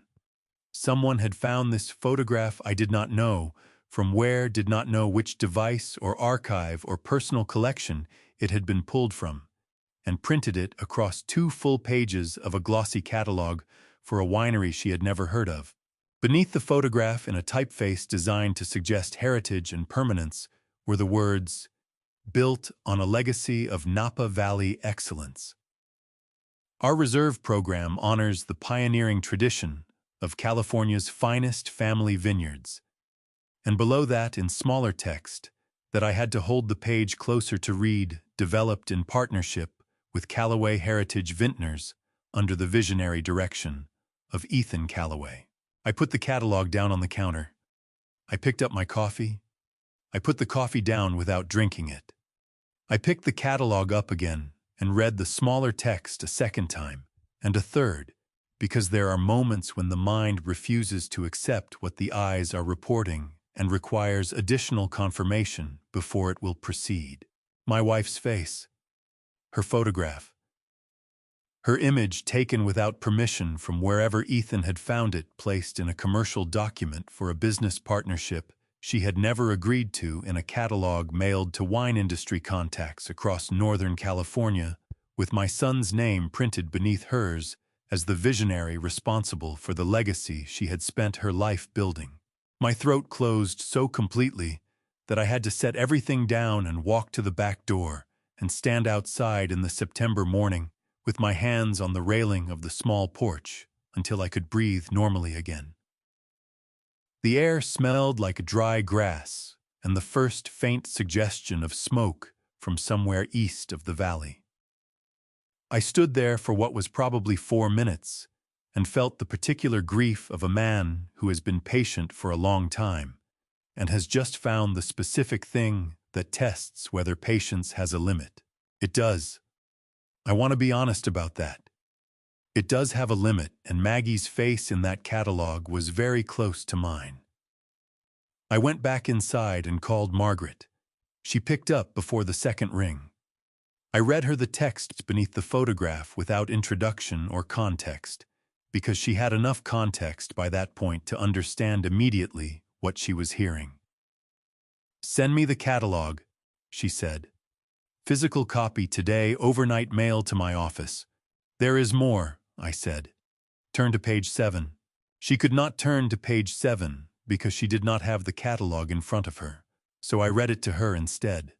Page 7 carried the full description of Callaway Heritage Vintners, the new company Ethan had registered, the one Nora had found referenced in the server files 4 months earlier. It listed the company's founding story in language that was word for word in certain passages, the story of how Maggie and I had started this winery in 1984. Our first harvest, our first loss. The frost year of 1988 that had nearly ended everything before it had truly begun. The way we had rebuilt, the awards, the years of work, all of it presented as the founding mythology of a company that Ethan had registered 8 months ago.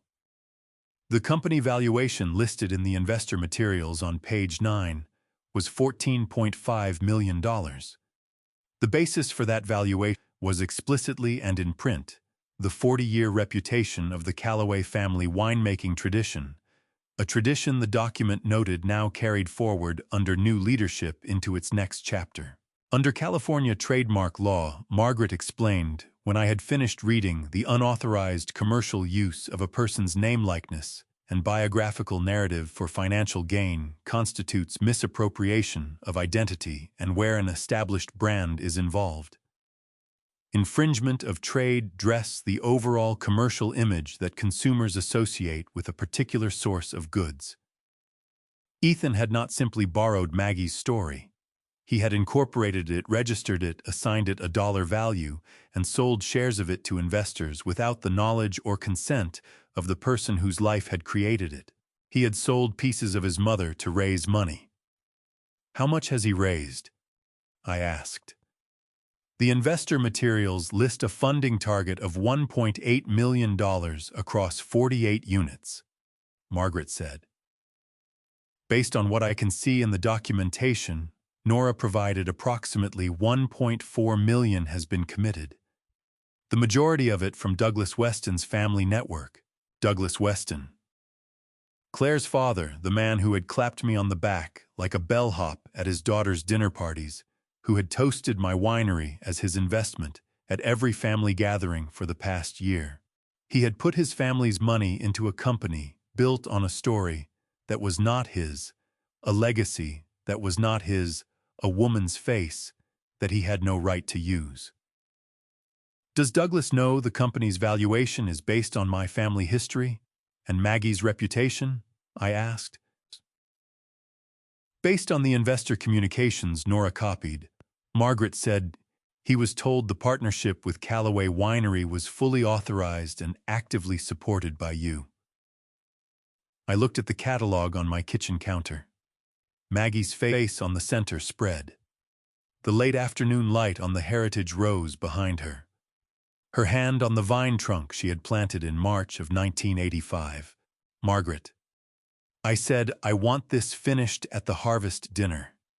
However you need me to be ready, I will be ready. I know you will, she said. I have one more thing to arrange. Give me 3 weeks. I hung up and stood in my kitchen for a long time.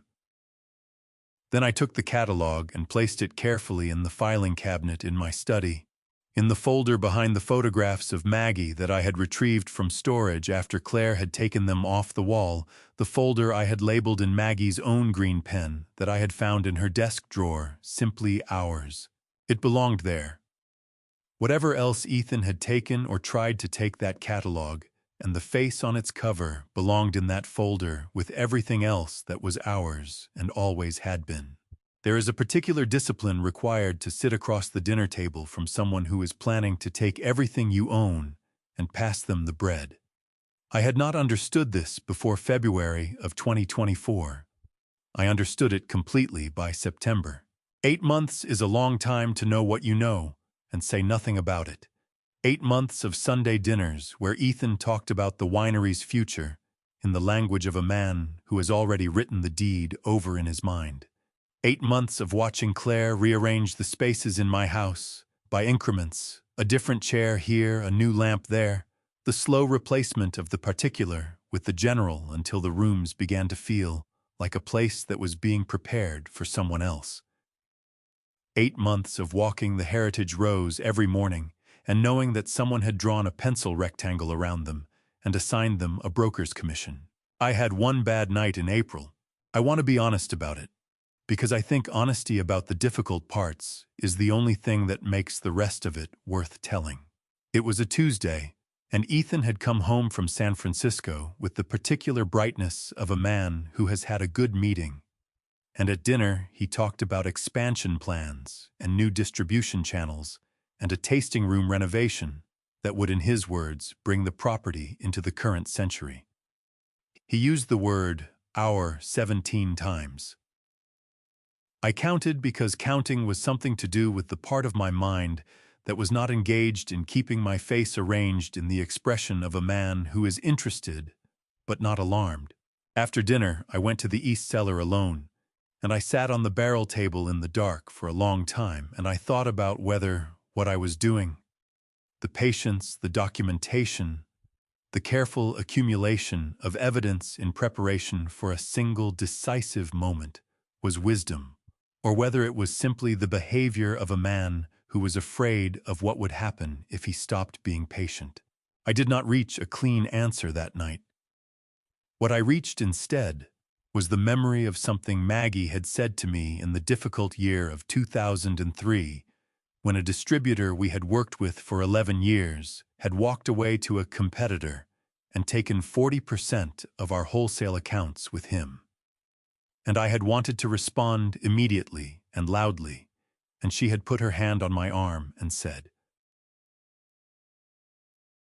"Robert, the people who move first when they're angry almost never move in the right direction." I had moved in the right direction in 2003. I would move in the right direction now. By March, Margaret had assembled the legal framework with the precision I had come to expect from her after 23 years of working together.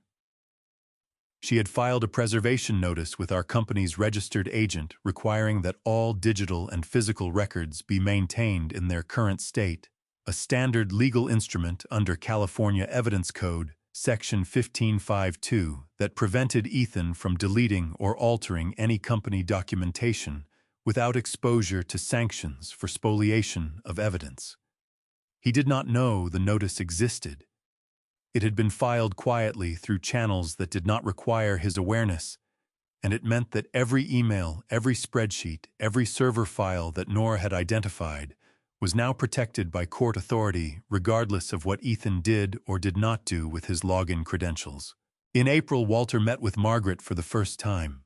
He drove to her office in Santa Rosa on a Wednesday morning in his 1998 pickup truck that he had owned since before Ethan had graduated high school, and he sat across from her desk for 2 hours and went through everything he had. The invoices, the printed emails, the physical evidence of 18 months of bulk wine substitution.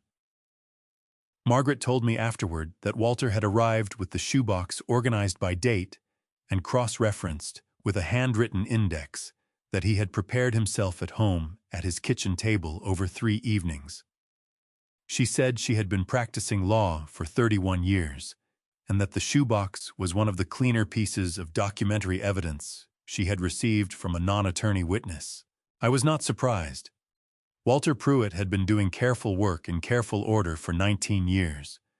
It was simply the first time he had applied that quality of attention to something other than the wine. In May, Nora provided the second set of financial records, an updated compilation that now included 8 additional months of the elder care account, bringing the total to $127,000 and 3 new payments to CRW Strategic Advisors that Claire had processed in March and April, adding another $18,000 to the total that had flowed from the winery's operating accounts into her own shell company. The conflict of interest was now documented across 14 months of consistent recurring transactions. Margaret used the word pattern 4 times in the memo she sent me summarizing the additions. Patterns, she had told me once, are what courts remember when the details become too numerous to hold individually. June was the month I almost broke. Ethan came to me on a Thursday evening and sat down at the kitchen table, Maggie's table, the one with the ring mark near the left corner, from a hot pan she had set down in a hurry in the summer of 2012, and that I had never been able to make myself sand away. And he said that he had been thinking about the harvest dinner, and that he hoped I would be comfortable with the format he and Claire had planned. He used the word comfortable, as if the question of whether I would be comfortable in my own home at my own harvest dinner was a thing that required his consideration and my gratitude. "What format?" I asked. "We're inviting some of the key investors to celebrate the milestone. Claire's family, some of the early supporters. We thought it would be meaningful to do it here on the property." He was looking at the table when he said this, not at me. "We'd like you to be part of it. Say a few words, maybe. It would mean a lot to the investors to hear from you directly." Say a few words. At my own harvest dinner. As a guest speaker, my hands were flat on the table and I pressed them down hard against the wood, and I breathed, and I looked at my son's face, and I thought about everything I knew and everything I had documented and everything that was going to happen in October. And I said, "That sounds fine, Ethan. I'll be there." He looked up then, and something in his face relaxed, the specific relaxation of a man who has been braced for a fight and has not gotten one. He nodded and said he appreciated my flexibility and went back to his laptop. I sat at the table after he left and pressed my hands against the wood where Maggie's pan had left its mark, and I breathed until the pressure in my chest resolved into something I could carry again. In July, Margaret arranged for an independent forensic accountant named David Reyes to review the complete financial record that Nora had compiled. Reyes had 30 years of experience in commercial fraud cases, had testified as an expert witness in 41 proceedings in California state and federal courts, and had the particular manner of a man who has spent 3 decades looking at numbers that do not add up and has developed a profound and specific contempt for the people who arrange them that way.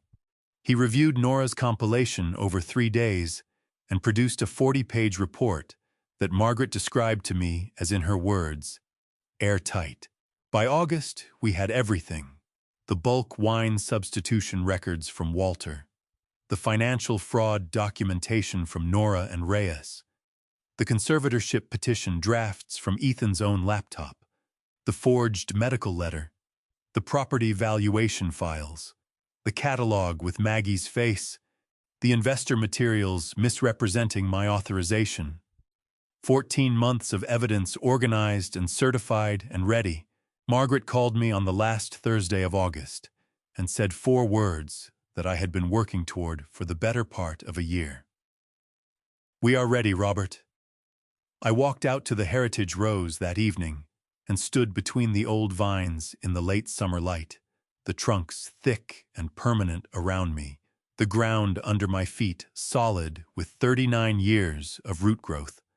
Somewhere in the property behind me, Ethan was on a call. Claire was planning a dinner. The harvest was 6 weeks away.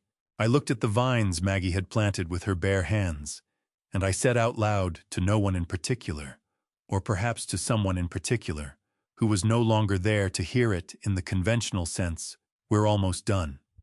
The evening light moved through the leaves the way it always had. The valley held its breath the way it always did at the end of summer. I went inside and set the table for dinner.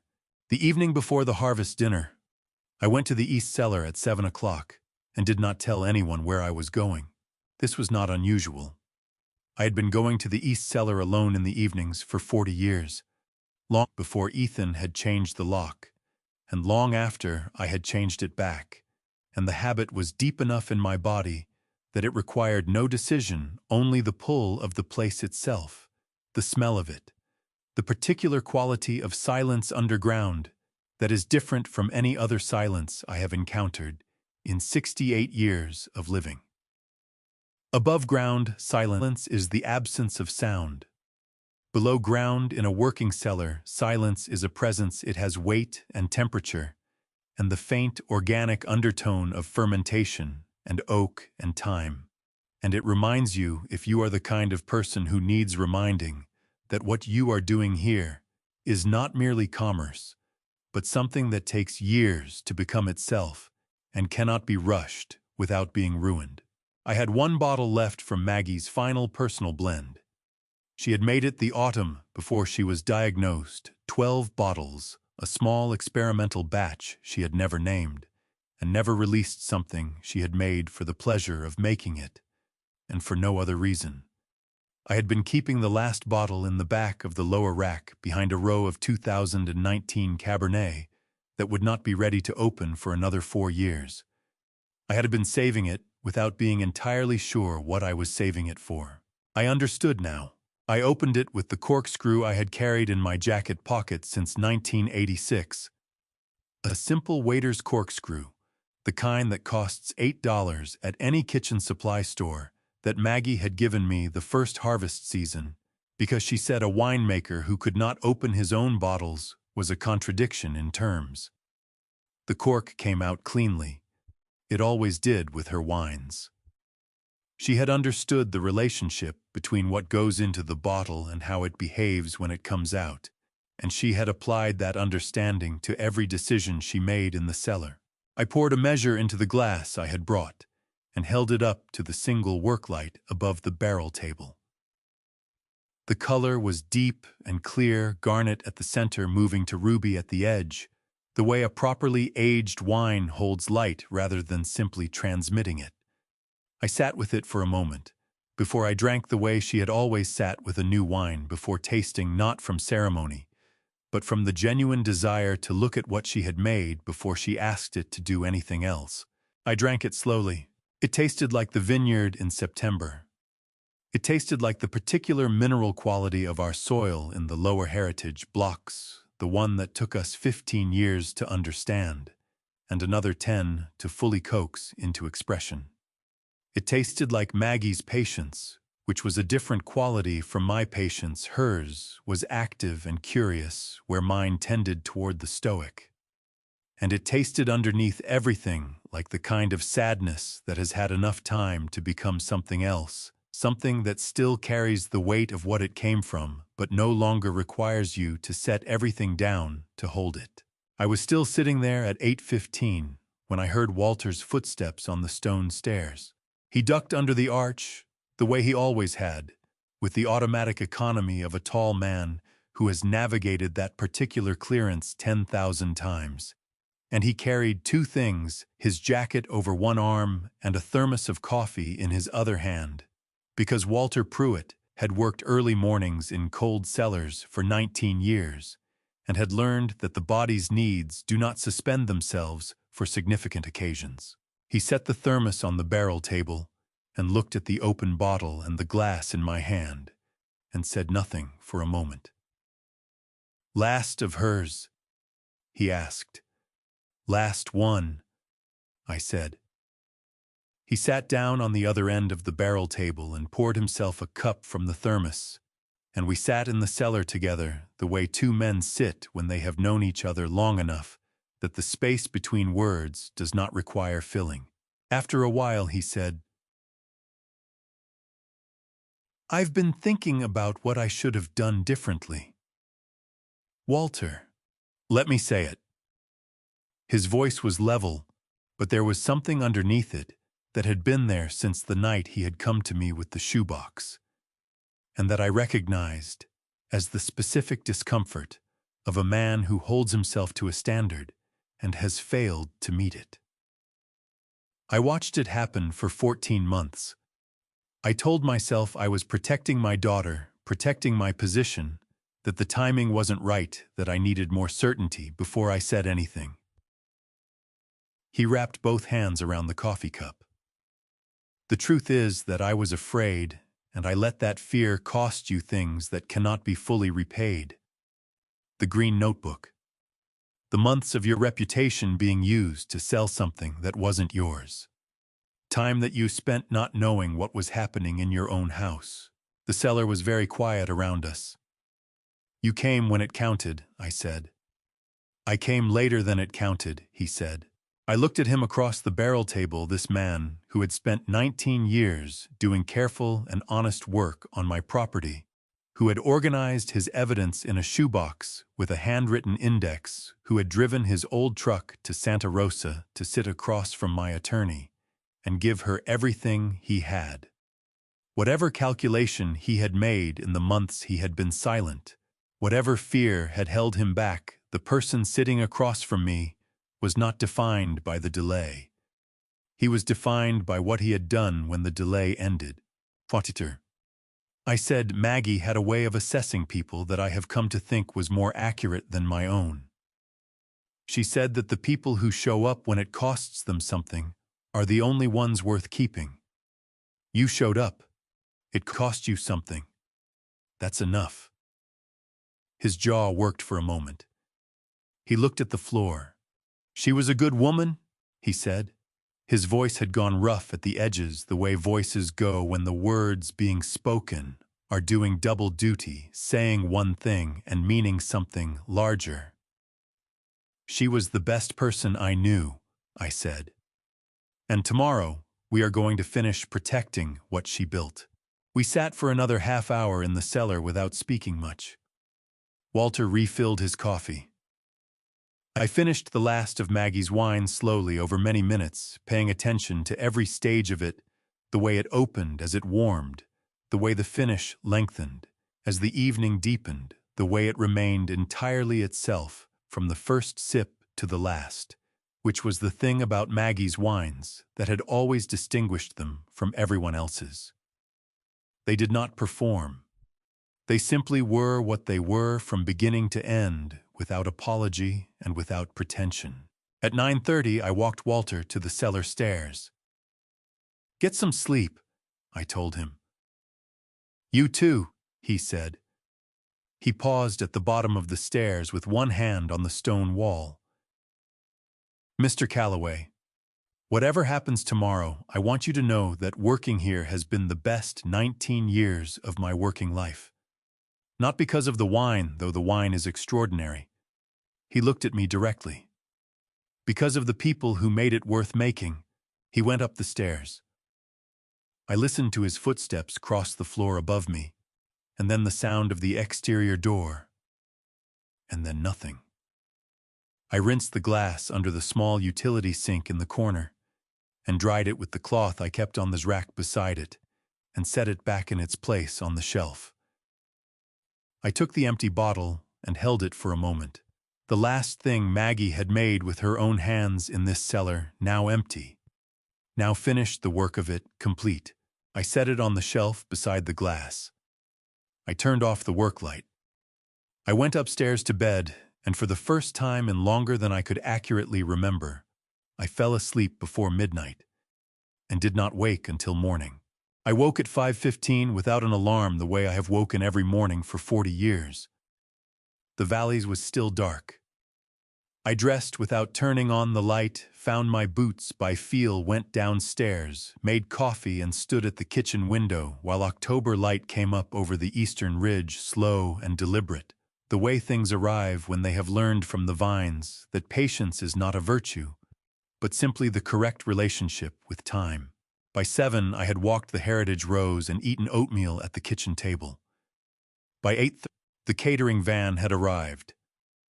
By 9, Claire was in the main hall directing table placement with the intensity of a woman who had been planning this event in her imagination far longer than 6 weeks.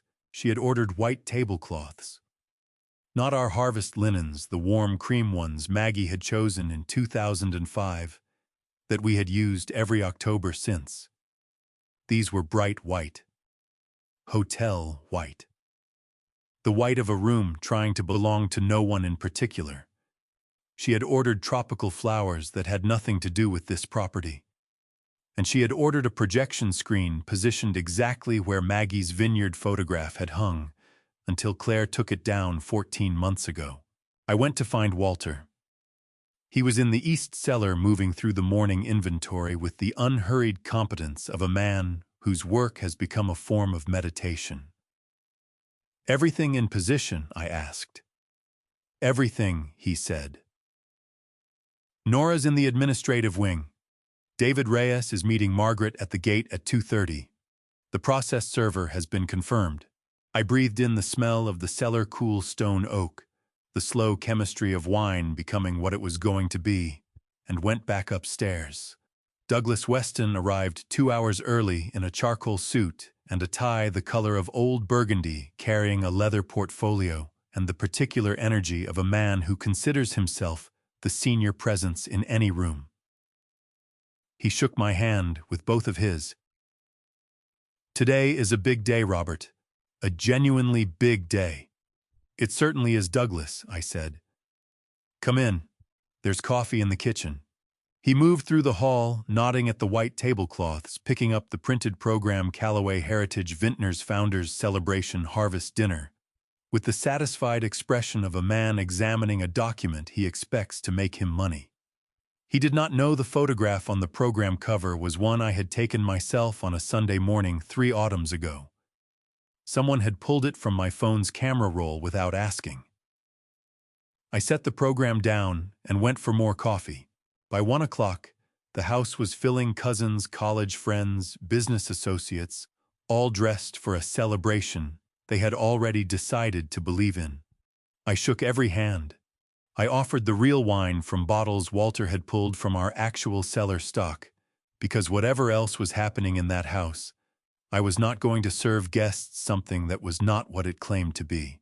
Sophie found me in the kitchen at 1:30, still in her red boots, a smear of something orange on her cheek. "Grandpa, are you nervous?" "No," I said. "Are you?" "A little. There are a lot of strangers. Strangers only stay strangers until you know their names." She thought about this. "What if you don't want to know their names?"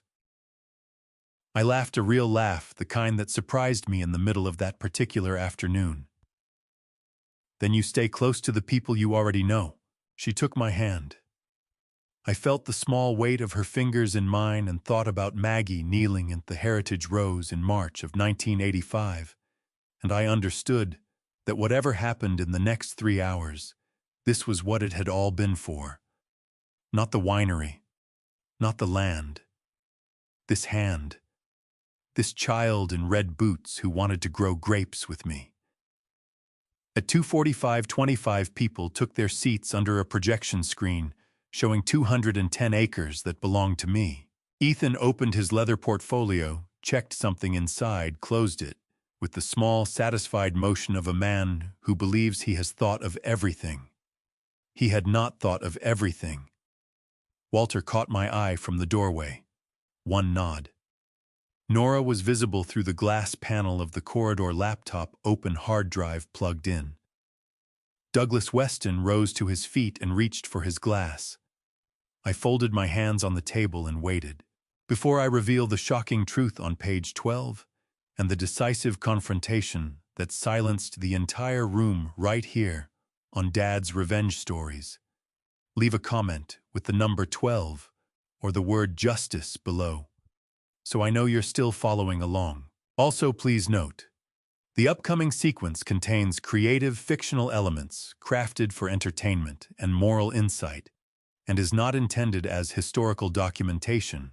If this doesn't fit your preferences, feel free to stop the video right here. Douglas raised his glass. 24 people raised theirs. I did not raise mine. The room noticed. Glasses stayed elevated a half-second too long, and in that half-second something shifted the way a room shifts when the expected thing does not happen. "Before we drink," I said at the same volume I used addressing the cellar crew on the first morning of harvest, "I'd like everyone to turn to page 12. Robert," Ethan's voice carried careful warmth, "this is a celebration. We can review documentation after." "Page 12, I said. Same volume, no louder. Douglas opened his document with the reflexes of a man who knows that when someone asks you to turn to a specific page, there is always a reason. His reading glasses came out. He read. The room followed him. Page 12 contained a supplier ledger. 22 line items across 14 months. Vendor Valley Floor Cellars, Fresno, California. Per case price $9 to $13. Receiving signature a version of my name I had not written.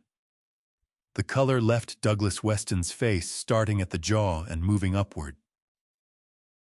This is the supplier record for what has been sold under our reserve label for 14 months, I said. That wine cost $11 per case. It was sold under the Callaway label at $96 per bottle. I did not authorize these purchases. The signature was copied from a lease I signed in 2021. Ethan pushed back from his chair. These are internal records being taken out of context. Walter, I said. Walter Pruitt came through the East Corridor with the shoebox. He placed Ethan's original email in front of Douglas, keep the cases unlabeled, used the service entrance coordinate with D. Reeve and stepped back without a word. Douglas read it once, set it down, did not look at Ethan. Nora, I said. Nora turned her laptop toward the room. The elder care account. $127,000. R. Calloway beside every entry. The main door opened. Margaret Shaw walked in, David Reyes behind her, and behind him a man with a canvas messenger bag whose job required delivering unwelcome news to people who did not want to receive it. 12 steps across the room. 2 document packets placed, one in front of Ethan, one in front of Claire. Claire's fingers pressed against her lips until the tips went white. Ethan looked at me. In his face, I saw the expression of a man who has spent 8 months building something elaborate and has just understood that the person he built it against had been watching every brick go into place. I looked back at him and said nothing. The silence lasted 4 minutes. Then Douglas Weston set the forensic report down, removed his reading glasses, folded them carefully, and looked at Ethan across the white tablecloth. "Where is my money?" Not a question. The register of a man who has moved past asking into something more fundamental. "The funds are in the operating account," Ethan said. "What you are looking at is being taken out of context." "The operating account has been frozen," Margaret said from the doorway. "As of this morning, no funds can be moved or accessed." Douglas turned to the room, not to Ethan, to everyone. "I put in $350,000. I told my family it was sound. I told them Robert Calloway had personally approved this venture." His voice cracked on the last sentence. "Did he?" The room waited. David Reyes answered before Ethan could. "The signature on the authorization document is a reproduction from a 2021 equipment lease, distinguishable under forensic analysis by 17 discrete characteristics. I have testified to this finding under oath." Claire walked to the table and pressed both hands flat against the surface. "You told me the authorization was clean. You told me nothing could be challenged." "You knew what we were doing," Ethan said. "You signed the CRW invoices. You approved the elder care coding. You brought Harrison onto the property. Because you said the land sale was the exit strategy." Her voice broke past the register she intended. "You said my father's money was protected." "I said a lot of things," Ethan said. "So did you." I had not moved from my chair. I had not needed to. Douglas buttoned his jacket, looked at me across the table, and said, "I owe you a conversation, not today, but soon."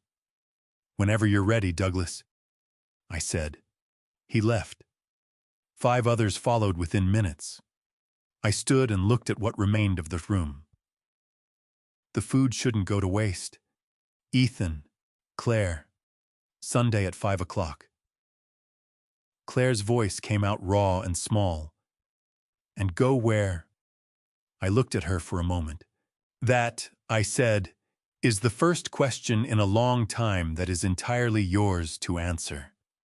Sophie found me in the kitchen 4 minutes later, still in her red boots, a dinner roll in each hand.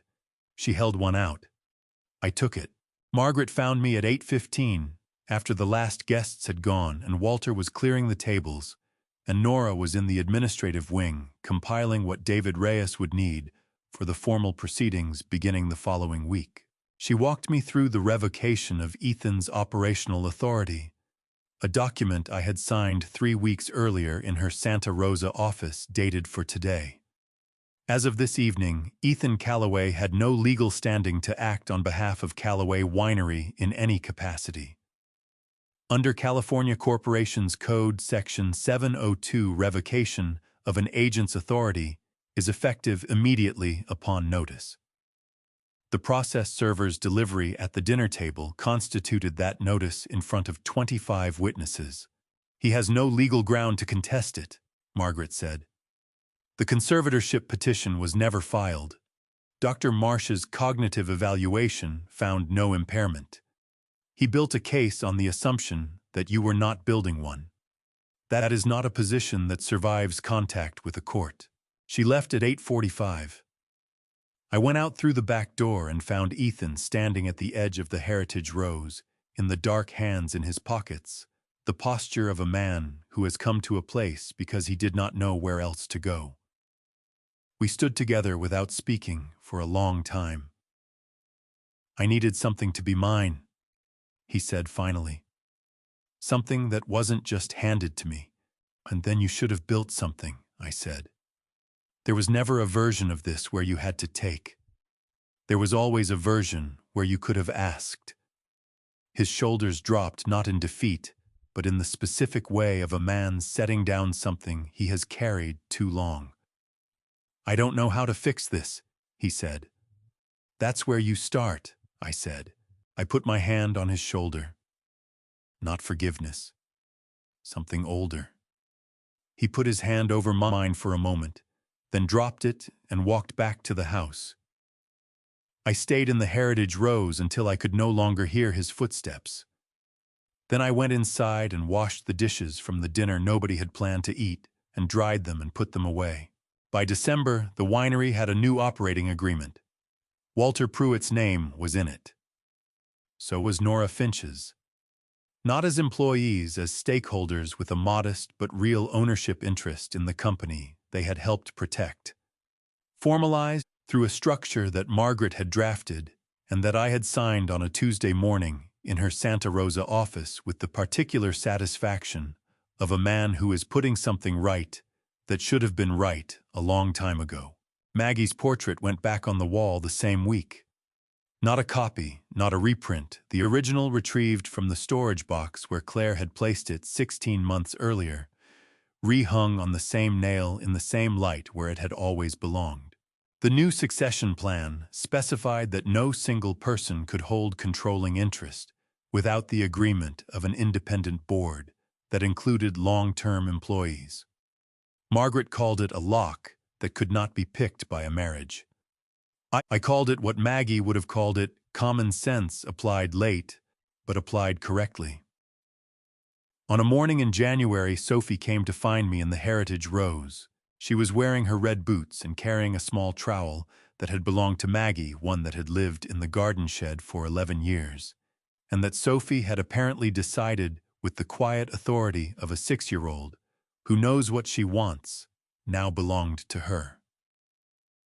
"Are we planting today?" she asked. "We are," I said.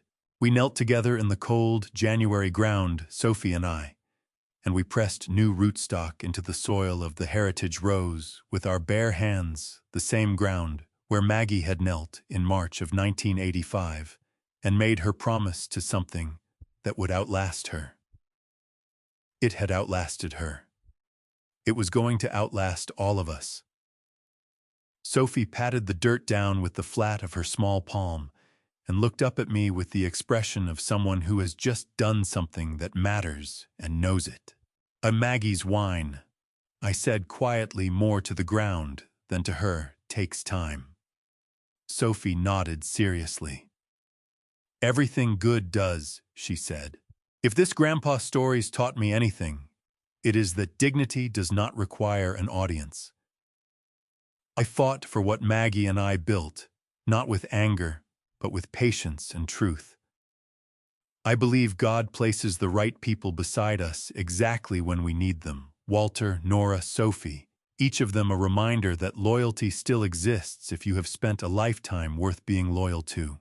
This family story was mine, but I made mistakes too. I trusted too long without watching. If someone in your life is slowly moving you out of your own home, your own story, do not wait 8 months. Speak sooner. Document everything. A kind heart is not the same as a blind one. My personal belief is simple: what you build with love cannot be taken by someone who only understands it as money. These grandpa stories remind us that the oldest trees have the deepest roots. And this family story, like all real family story, does not end at the dinner table. It continues in the ground, in the hands of the people who choose to stay. If something here moved you, leave a comment below. I read everyone. Share this with someone who needs to hear it and subscribe so you never miss what comes next. Thank you for staying until the very end. The stories ahead contain fictional elements created for reflection and life lessons. If that is not for you, no hard feelings. Choose what serves you best.